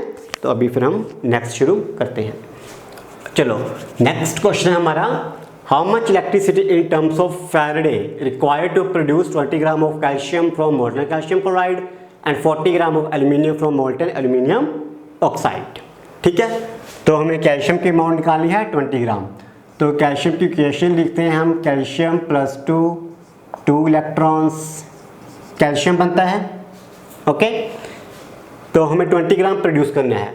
तो कैल्शियम का वेट कितना होता है, एटॉमिक नंबर है 20, तो इसका एटॉमिक वेट है 40। तो हम कह सकते हैं कि 40 ग्राम कैल्शियम रिक्वायर्ड 2 फैराडे। ठीक है, 2 इलेक्ट्रॉन्स है, 2 फैराडे, तो 1 ग्राम के लिए कितना लगेगा, 2/40, और 20 ग्राम के लिए कितना लगेगा, × 20। तो ये हमारे पास आ जाएगा 1 फैराडे। ठीक है, तो कैल्शियम +2 है, 2 इलेक्ट्रॉन लेगा, कैल्शियम एटम बनेगा। कैल्शियम का एटॉमिक वेट कितना है, 40 ग्राम, तो 40 ग्राम कैल्शियम रिक्वायर्ड 2 फैराडे। ओके, तो इसका मतलब 1 ग्राम calcium required 2/40 and 20 gram calcium required 2/40 × 20, that is 1 Faraday of charge. ठीक है, हमने फैराडे की टर्म में ही निकालना है, तो हमारा जो आंसर है यहाँ तक ही सोल्व है, आ जाएगा। ओके, नेक्स्ट है 40 ग्राम ऑफ एल्यूमिनियम। तो एल्यूमिनियम के लिए क्या इक्वेशन है कि aluminium +3 electron equal to aluminium atom. ठीक है, अब एल्यूमिनियम का जो एटॉमिक वेट है वो कितना होता है, एल्यूमिनियम का जो एटॉमिक नंबर है वो कितना है, एल्यूमिनियम का आएगा sodium magnesium aluminium, that is 13। तो इसका एटॉमिक नंबर 13 है, तो एटॉमिक मास आता है अप्रॉक्सीमेटली 27।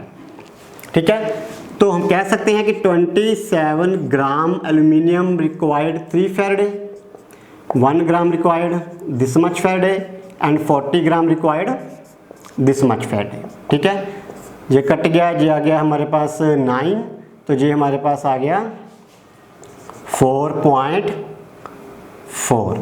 ठीक है, चलिए 4.44 this much Faraday is required in case of the aluminium. ठीक है, ओके, तो ये क्वेश्चन हो गया। नेक्स्ट क्वेश्चन लेते हैं, calculate charge in coulomb required for the oxidation of 2 mole of water and 1 mole of FeO2 Fe2O3। ठीक है, तो हमें इसको अरेंज करना पड़ेगा पहले।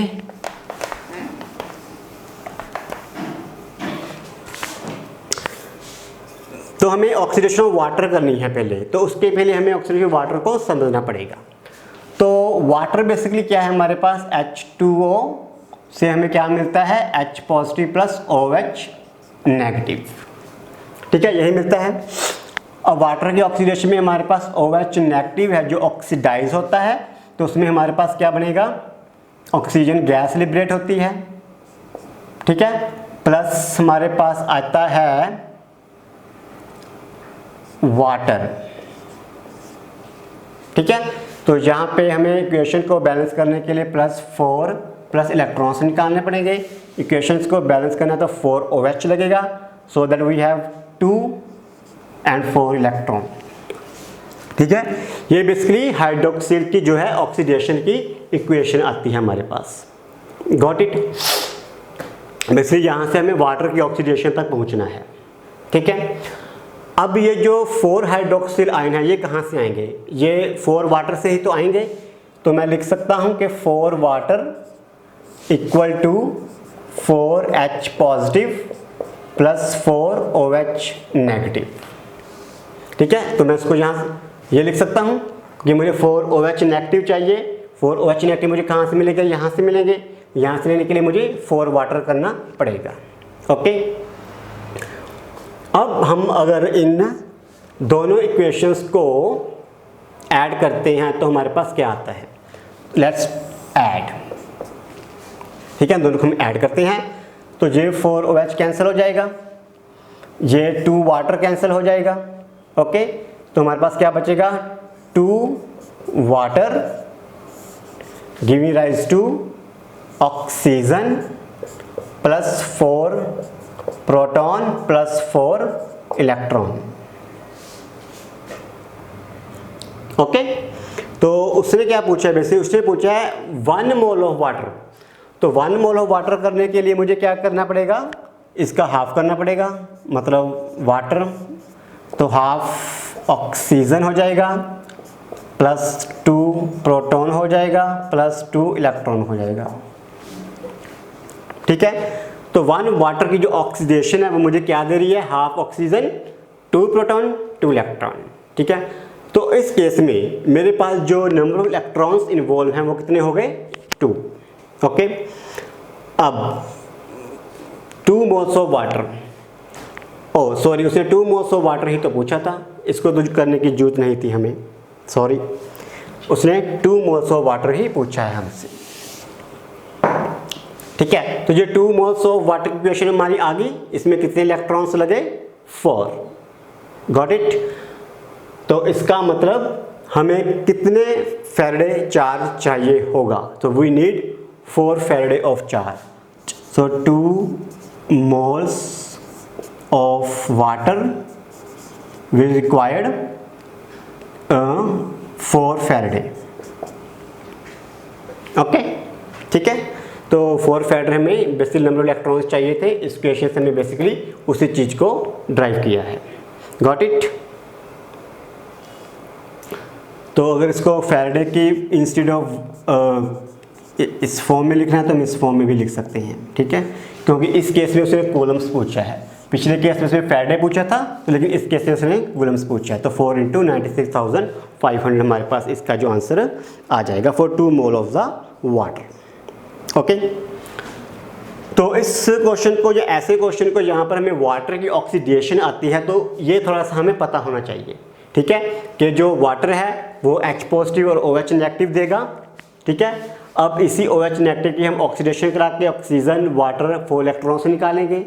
ठीक है, अब ये 4 OH कहाँ से मिलेंगे हमें, ये 4 OH में यहाँ से मिलेंगे। ठीक है, तो हम 4 से मल्टीपल कर देंगे। ठीक है, अब इन दोनों को हम ऐड करेंगे तो हमारे पास इक्वेशन आ जाएगी। ओके, तो जो कि हमारे पास किस चीज़ की इक्वेशन होगी, इसकी वाटर की ऑक्सीडेशन के लिए हम इसको देख सकते हैं।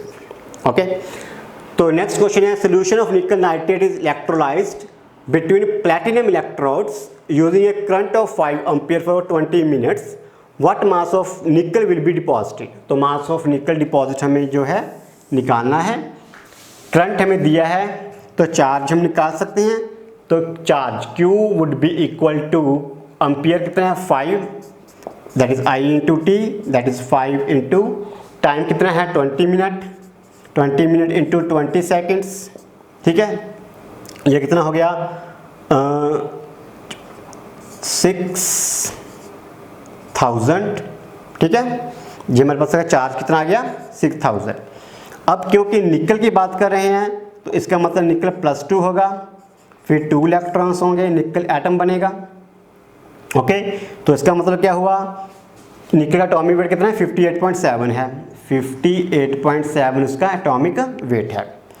तो हम यहाँ से कह सकते हैं कि 2 × 96,500 charge will deposit 58.7 gram of निकल। ठीक है, क्योंकि 2 फैराडे चार्ज लगेगा उससे इतना निकल डिपॉजिट होगा। तो 2 × 96,500 charge will deposit 58.7 gram of निकल। तो 1 कितना करेगा 2 × 96,500 इंटू, तो 6000 चार्ज कितना करेगा, 6000 कितना डिपॉजिट करेगा। ओके, तो इसका आंसर हम निकाल लेते हैं, कैलकुलेट कर लेते हैं 58.7। तो 58.7 को मैं 58 लेके चलता हूँ इंटू 6000 है, फिर डिवाइडेड बाय 2 डिवाइडेड बाय 96500, काफ़ी कम आएगा, ओनली 1.8 ग्राम। ठीक है, तो इसका आंसर हमारे पास आता है ओनली 1.8 ग्राम। ठीक है, तो जैसे हमारा था जो निकल की अमाउंट हमें निकालनी थी वो हमने निकाली है फ्रॉम द 6000 चार्ज। ठीक है, सिंपल था, स्ट्रेट फॉरवर्ड था, सीधा इलेक्ट्रोकेमिकल जो वेट है, इक्विवेलेंट वेट है, उसके हिसाब से सारे जो है न्यूमेरिकल्स हैं। फैराडे का कंसेप्ट लगता है कि 1 फैराडे चार्ज है वो 1 इक्विवेलेंट जो है मास को डिपॉजिट कर सकता है या लिबरेट कर सकता है, उसी की बेस पे ये सारे न्यूमेरिकल हैं, सिंपल हैं। ठीक है, तो हम अभी आगे बढ़ते हैं अपने नेक्स्ट क्वेश्चन की तरफ। तो नेक्स्ट क्वेश्चन देखते हैं। 3 electrolytic cell containing electrolytes zinc sulphate, silver copper sulphate respectively were connected in series. A steady state current of 1.5 ampere was passed through them until 1.45 gram of silver was deposited at the cathode of cell B। तो जो हमारे पास silver है वो कितना deposit हुआ है, 1.45 gram. How long did the current flow, तो हमें करंट निकालना है, हाउ लॉन्ग मतलब टाइम निकालना है, सॉरी हमें टाइम निकालना है। What mass of copper and zinc were deposit, फिर हमें कॉपर और जिंक का मास भी निकालना है। सिल्वर का हमें पता है कितना डिपॉजिट हुआ है, हमें कॉपर का निकालना है, फिर हमें जिंक का निकालना है। ओके, एटॉमिक वेट हमें सिल्वर का भी दिया है, कॉपर का भी दिया है, जिंक का भी दिया है। ओके, तो चलो सिल्वर से शुरू करते हैं। सिल्वर के बारे में हमें पता है कि सिल्वर पॉजिटिव होता है, 1 इलेक्ट्रॉन लेता है तो सिल्वर एटम बनता है। इसका मतलब क्या हुआ कि 100 ग्राम एक जो सिल्वर है वो 96,500 चार्ज है जो उससे डिपॉजिट हो सकता है। तो हमारा कितना हुआ है, ओनली 1.45 ग्राम हुआ है। ओके, तो 100 can be deposited from this much charge, 1 gram can be deposited from this much charge and 1.45 gram can be deposited from this much charge. ठीक है, इसको हम अभी कैलकुलेट करके देखते हैं हमारे पास कितना आता है। 96,500 divided by 108 and multiple by 1.45, तो 1295। तो हमारे पास जो चार्ज आया है सिर्फ 1295 कूलम आया। ठीक है, तो सिर्फ इतना चार्ज था जो पास हो गया। ठीक है, इतना चार्ज लगा। अब टाइम निकालना है, हमारे पास रिलेशन क्या होता है, Q = I × T। चार्ज हमने यहाँ से निकाल लिया है 1295। करंट हमें दिया होगा, करंट हमें दिया है 1.5 एम्पियर का, 1.5 एम्पियर का इंटू T, तो हमारे पास T की वैल्यू आ जाएगी 1295 डिवाइडेड बाय 1.5। तो इसको हम कैलकुलेट करके देखते हैं, हमारे पास आंसर कितना आता है 863 सेकेंड। तो अल्टीमेटली जो चार्ज था वो कितने टाइम के लिए पास किया गया, 863 सेकेंड्स। ठीक है, इसको मिनट में कन्वर्ट करना है, आवर्स में कन्वर्ट करना कर सकते हैं, नॉट ए बिग डील। ठीक है, बट हमें टाइम निकालना तो वो हमने निकाल लिया। How long did the current flow. Okay, इसके बाद निकालना है कॉपर और जिंक कितना डिपॉजिट हुआ होगा। ठीक है, अब चार्ज कितना पास हुआ है, दिस मच। ठीक है, अगर कॉपर की बात करें, कॉपर क्या होता है, कॉपर +2 जो है वो 2 इलेक्ट्रॉन्स लेता है, कॉपर एटम बनता है। दूसरी तरफ क्या है, जिंक, जिंक भी क्या करता है, 2 इलेक्ट्रॉन लेगा और जिंक एटम बनेगा। ओके, कॉपर का एटॉमिक वेट कितना दिया है, 63.5। इसका मतलब क्या हुआ कि 2 × 96,500 चार्ज है वो कितना कॉपर डिपॉजिट कर सकता है, 63.5 ग्राम, इतना कॉपर डिपॉजिट कर सकता है। लेकिन हमने कितना चार्ज पास किया है, हमने चार्ज पास किया है दिस मच ओनली। ओके, तो 1 कितना पास करेगा, 2 × 96,500 और 1295 कितना पास करेगा, कितना जो है डिपॉजिट करेगा। ओके, तो ये आ जाएगा हमारे पास कॉपर का। तो ऐसे जिंक का निकलेगा, जिंक के लिए भी 2 फैराडे, तो 2 × 96,500 can deposit 65.3 gram of zinc, 1 can deposit 96,500 और हमारे पास कितना है 1295 कैन डिपॉजिट दिस मच।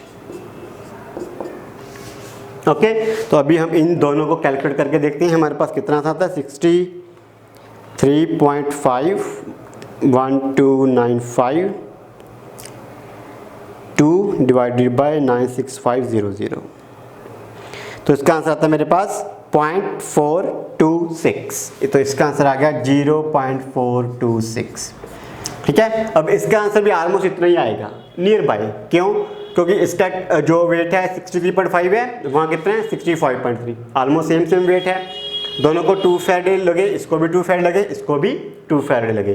ठीक है, तो आंसर थोड़ा सा डिफरेंस होगा, तो उसको अगर हम कैलकुलेट करते हैं तो हमारे पास आता है 0.438। तो कैलकुलेट करने के बाद हमारे पास आएगा 0.438। ओके, सिंपल न्यूमेरिकल था, जस्ट हमें पहले कितना चार्ज लगा वो निकाला, उससे हमने कितना टाइम लगा वो निकाल लिया। अब इस चार्ज को यूज़ करके हमने कितना कॉपर जिंक डिपॉजिट होगा वो कैलकुलेट कर लिया। ओके, तो फिर अभी हम नेक्स्ट क्वेश्चन लिख लेते हैं। तो नेक्स्ट क्वेश्चन है predict if the reaction between the following is feasible. तो हमें जो है 5 पेयर्स दिए हैं, इनमें हमें बताना है कि रिएक्शन फिजिबल है या नहीं। हमें इनके जो इलेक्ट्रॉन पोटेंशियल की वैल्यू है वो भी दी हुई है। अब रिएक्शन फिजिबल कब होगी? अगर हम उसका जो ई सेल निकालेंगे वो पॉजिटिव आ जाता है तो रिएक्शन फिजिबल होगी, अगर नेगेटिव आता है तो रिएक्शन फिजिबल नहीं होगी। तो हर पेयर में हमें उसका बेसिकली ई ऑफ सेल निकालना है। ठीक है, अब ई ऑफ सेल जो है हमें पता है, that is we take it as E not of cathode minus E not of anode. ठीक है, यही रिलेशन होता है, तो इसी को हम हर बार यूज़ करेंगे। तो हम लेते हैं फर्स्ट पेयर। ठीक है, ये ऐसे रहेगा ई नॉट सेल। क्या क्या दिया हमें? फेरिक और आई नेगेटिव दिया हुआ है। ठीक है, अब जो फेरिक है वो तो फेरस में ही कन्वर्ट हो सकता है, मतलब फेरिक तो रिड्यूस ही हो सकता है, इसकी ऑक्सीडाइज होने की टेंडेंसी नहीं होगी, क्योंकि फेरिक है जो +4 में तो जा नहीं सकता। ओके, तो फेरिक है जो इस केस में कौन सा है अपना स्पीसीज होगी? रिडक्शन वाली। ठीक है, तो फेरिक क्या बनाएगा? बेसिकली कैथोड बनाएगा। ओके, आई नेगेटिव है, ये ऑक्सीडाइज हो सकता है, बिल्कुल हो सकता है। आई नेगेटिव से आयोडीन बन सकता है, प्लस इलेक्ट्रॉन निकल सकते हैं, तो ये हमारा क्या होगा? एनोड हो जाएगा। ठीक है, तो इसके ऐसे क्वेश्चन में ये पहले डिसाइड करना है कि कौन सा कैथोड हो सकता है और कौन सा एनोड हो सकता है। ठीक है, वो डिसाइड कैसे होगा? अगर फेरिक है, ठीक है, ऑब्वियसली वो रिड्यूस ही होगा। ठीक है, ऑक्सीडाइज तो हो नहीं सकता। आयोडीन क्या है? वो ऑक्सीडाइज ही होगा, रिड्यूस हो नहीं सकता। ओके, तो वहाँ से हम पता करेंगे। तो फेरिक है, रिडक्शन है, तो इसका हम देखते हैं पोटेंशियल कौन सा दिया हुआ है, ये रहा। फेरिक से फेरस का 0.77, तो कैथोड इज 0.07 माइनस। एनोड कौन सा है? आयोडीन का। आयोडीन ये वाला है, इसका कितना है? -0.541, तो -0.541, तो ये हमारा हो गया कैथोड माइनस एनोड इक्वल। तो देखने में लग रहा है कि आंसर तो पॉजिटिव ही आएगा। 0.77 माइनस 0.541, 0.229, तो रिएक्शन फिजिबल है। Got it. अब ऐसे सेकंड पेयर निकालते हैं। अगेन पहले डिसाइड करना है कौन सा कैथोड है, कौन सा एनोड है। सिल्वर पॉजिटिव, सिल्वर पॉजिटिव क्या हो सकता है? रिड्यूस ही हो सकता है। ठीक है, सिल्वर प्लस है जो सिल्वर एटम में कन्वर्ट हो सकता है। कॉपर एटम है, ये कॉपर +2 में जा सकता है, मतलब ये ऑक्सीडाइज हो सकता है। ओके, तो इसका मतलब जो सिल्वर है वो कैथोड है, जो कॉपर है वो एनोड है। तो सिल्वर कैथोड, कैथोड के लिए सिल्वर की वैल्यू कौन सी है? 0.80 माइनस एनोड कौन सा है? कॉपर। कॉपर की वैल्यू कितनी है? कॉपर +2 0.34, 0.34 इक्वल टू कितना आ गया हमारा? 46, 0.43 पॉजिटिव आ गया, फिजिबल है। Next, ferric and bromine. देखो फेरिक है तो फेरस बन सकता है, रिड्यूस हो सकता है, ये कैथोड हो गया। Br नेगेटिव ऑक्सीडाइज हो सकता है, ब्रोमीन बन सकता है। तो फेरिक के लिए कैथोड है, तो कैथोड कौन सा होगा, ये वाला 0.77 माइनस ब्रोमीन का कितना है 1.09 माइनस 1.09 इक्वल टू, ये तो नेगेटिव आएगा ऑब्वियसली, तो इसका जो है हमारे पास फिजिबिलिटी नहीं होगा 0.32 विद नेगेटिव साइन, तो ये फिजिबल नहीं है।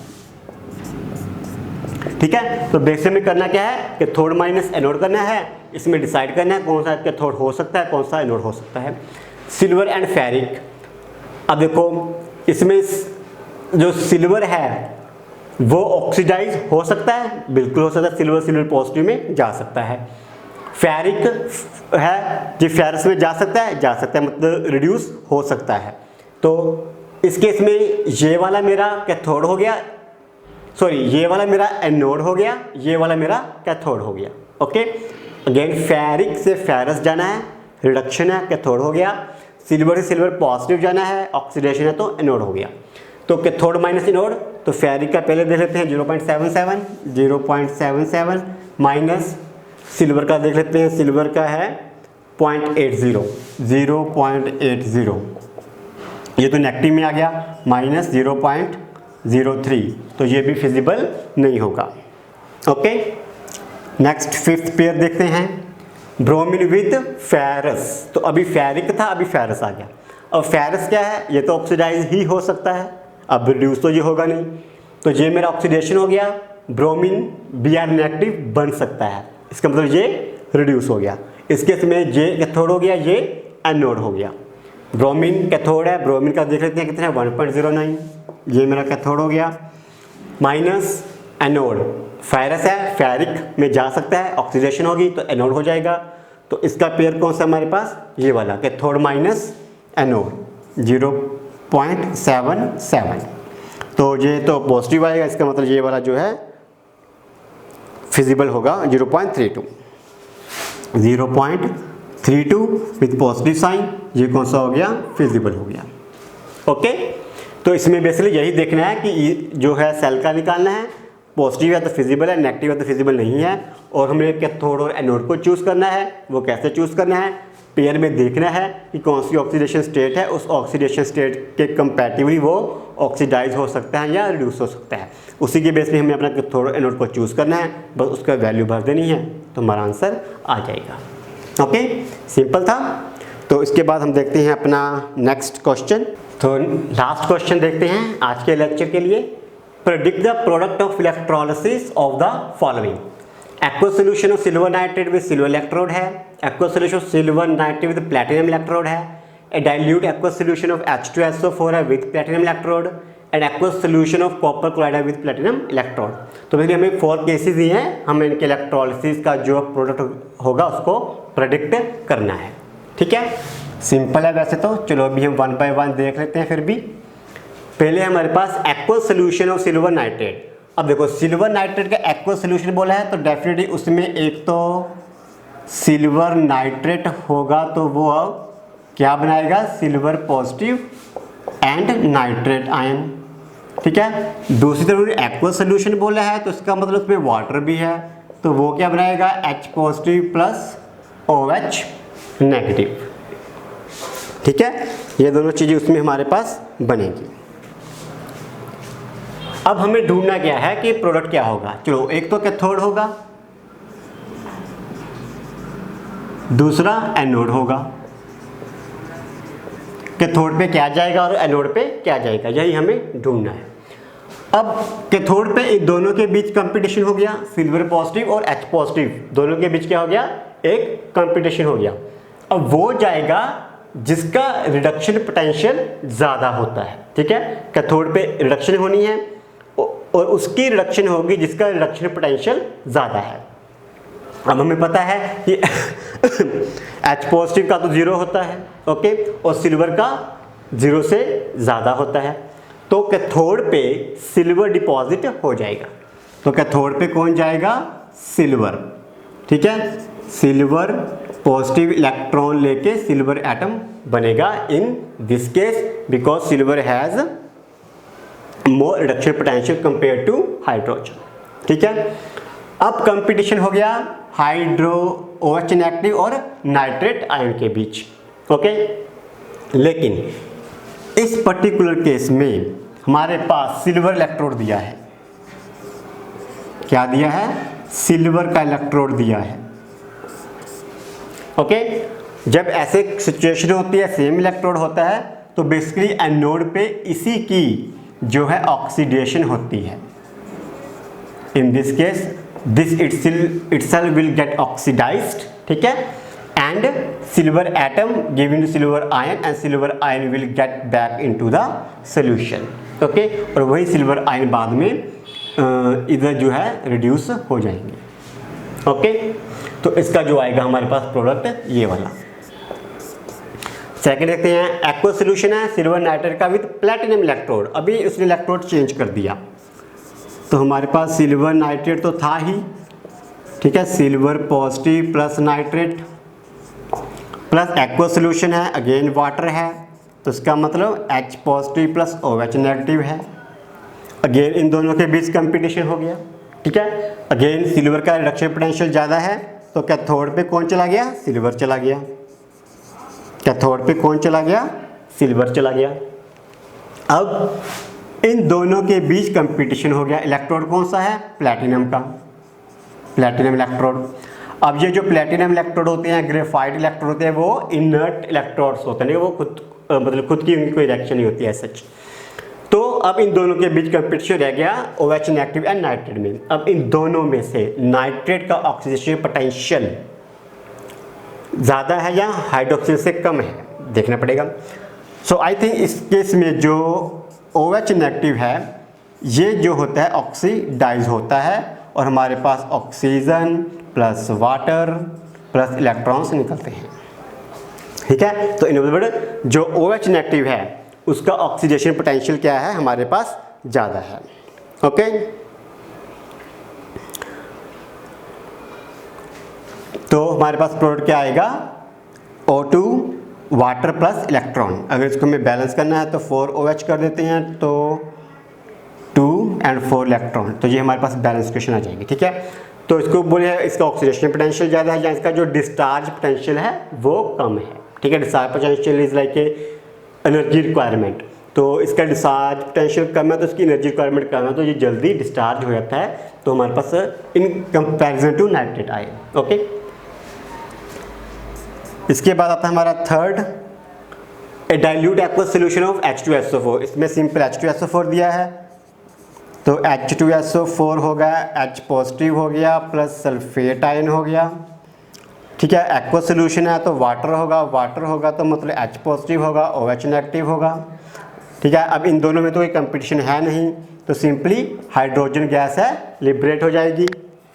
ओके, अब इन दोनों में अगेन कंपटीशन हो गया, तो अगेन इसमें क्या है? OH नेगेटिव की ऑक्सीडेशन हो जाती है, सेम एज अबव। ठीक है, क्योंकि सल्फेट का भी जो डिस्चार्ज पोटेंशियल है वो ज़्यादा होता है, OH का कम होता है, तो डिस्चार्ज पोटेंशियल के डिफरेंस की वजह से OH प्रेफरली ऑक्सीडाइज होता है कंपेयर टू सल्फेट आयन। ठीक है, तो बेसिकली यहाँ पे ऑक्सीजन गैस लिबरेट हो जाएगी, तो जैसे हमने यहाँ पे की थी वही रिएक्शन यहाँ पे आएगी। नेक्स्ट हमारे पास है फोर्थ, कौन सा है? Aqua solution of copper chloride. Copper chloride है तो कॉपर +2 है एंड Cl नेगेटिव है। एक्वा सोल्यूशन बोला है तो वाटर भी होगा, मतलब H positive and OH negative ions भी होंगे। ठीक है, अगेन इन दोनों के बीच क्या है? कंपटीशन हो गया H पॉजिटिव और कॉपर +2 में। अब हमें अगेन पता है जो हाइड्रोजन का होता है वो 0 होता है और कॉपर का रिडक्शन पोटेंशियल हाइड्रोजन से ज़्यादा होता है, तो इसकी वजह से यहाँ पे कॉपर है वो रिड्यूस हो जाएगा इनटू कॉपर एटम, ये रिड्यूस हो गया। अब इन दोनों के बीच है जो अगेन कंपटीशन हो गया OH negative and Cl negative में। ठीक है, अब अगर हम ऑक्सीडेशन पोटेंशियल की बात करें या उसके बेस पे इसको डिफाइन करने की कोशिश करें, तो टेक्निकली जो है OH नेगेटिव को जाना चाहिए। ठीक है, क्योंकि इसका जो ऑक्सीडेशन पोटेंशियल है ज़्यादा होता है, लेकिन ओवर वोल्टेज का जो फिनोमिना होता है उसकी वजह से जो क्लोरीन है वो प्रेफरली ऑक्सीडाइज हो जाता है कंपेयर टू OH नेगेटिव। ठीक है, आपने अपने सिलेबस में एक ओवर वोल्टेज का कंसेप्ट पढ़ा होगा। तो उस ओवर वोल्टेज के फिनोमिना की वजह से जो है क्लोरीन प्रेफरली भी ऑक्सीडाइज हो जाता है कंपेयर टू द OH। ठीक है, लेकिन ये जो बाकी केस थे इसमें हर बार जो है OH नेगेटिव गया, इसमें भी OH नेगेटिव गया, लेकिन वहाँ पे जो है क्लोरीन गैस लिबरेट हो जाती है एट द एनोड और कैथोड में हमारे पास क्या जाता है कॉपर। Okay, simple. तो ऐसे क्वेश्चंस को करने के लिए क्या बातें ध्यान रखनी है, एक इस बात का ध्यान रखना कि वो एक्वस सोल्यूशन है कि नहीं, क्योंकि अगर एक्वस है तो उसमें H पॉजिटिव और OH नेगेटिव आयन भी आएंगे। तो आपको दोनों में जो कंपटीशन है उसका कंपैरिजन करना है कि कैथोड पे कौन आएगा और एनोड पे कौन आएगा। दूसरा क्या ध्यान रखना है कि इलेक्ट्रोड कौन सा दिया है। अगर सेम मेटल का इलेक्ट्रोड दिया है लाइक सिल्वर इलेक्ट्रोड पहले केस में, ठीक है, तो मोस्ट लाइकली वही मेटल है वो ऑक्सीडाइज हो जाएगी। और अगर प्लैटिनम इलेक्ट्रोड्स दिए हैं तो वो इनर्ट इलेक्ट्रोड की कैटेगरी में आते हैं, ग्रेफाइट इलेक्ट्रोड्स है वो इनर्ट इलेक्ट्रोड्स की कैटेगरी में आते हैं, तो उनकी खुद ऐसा रिएक्शन नहीं होती है।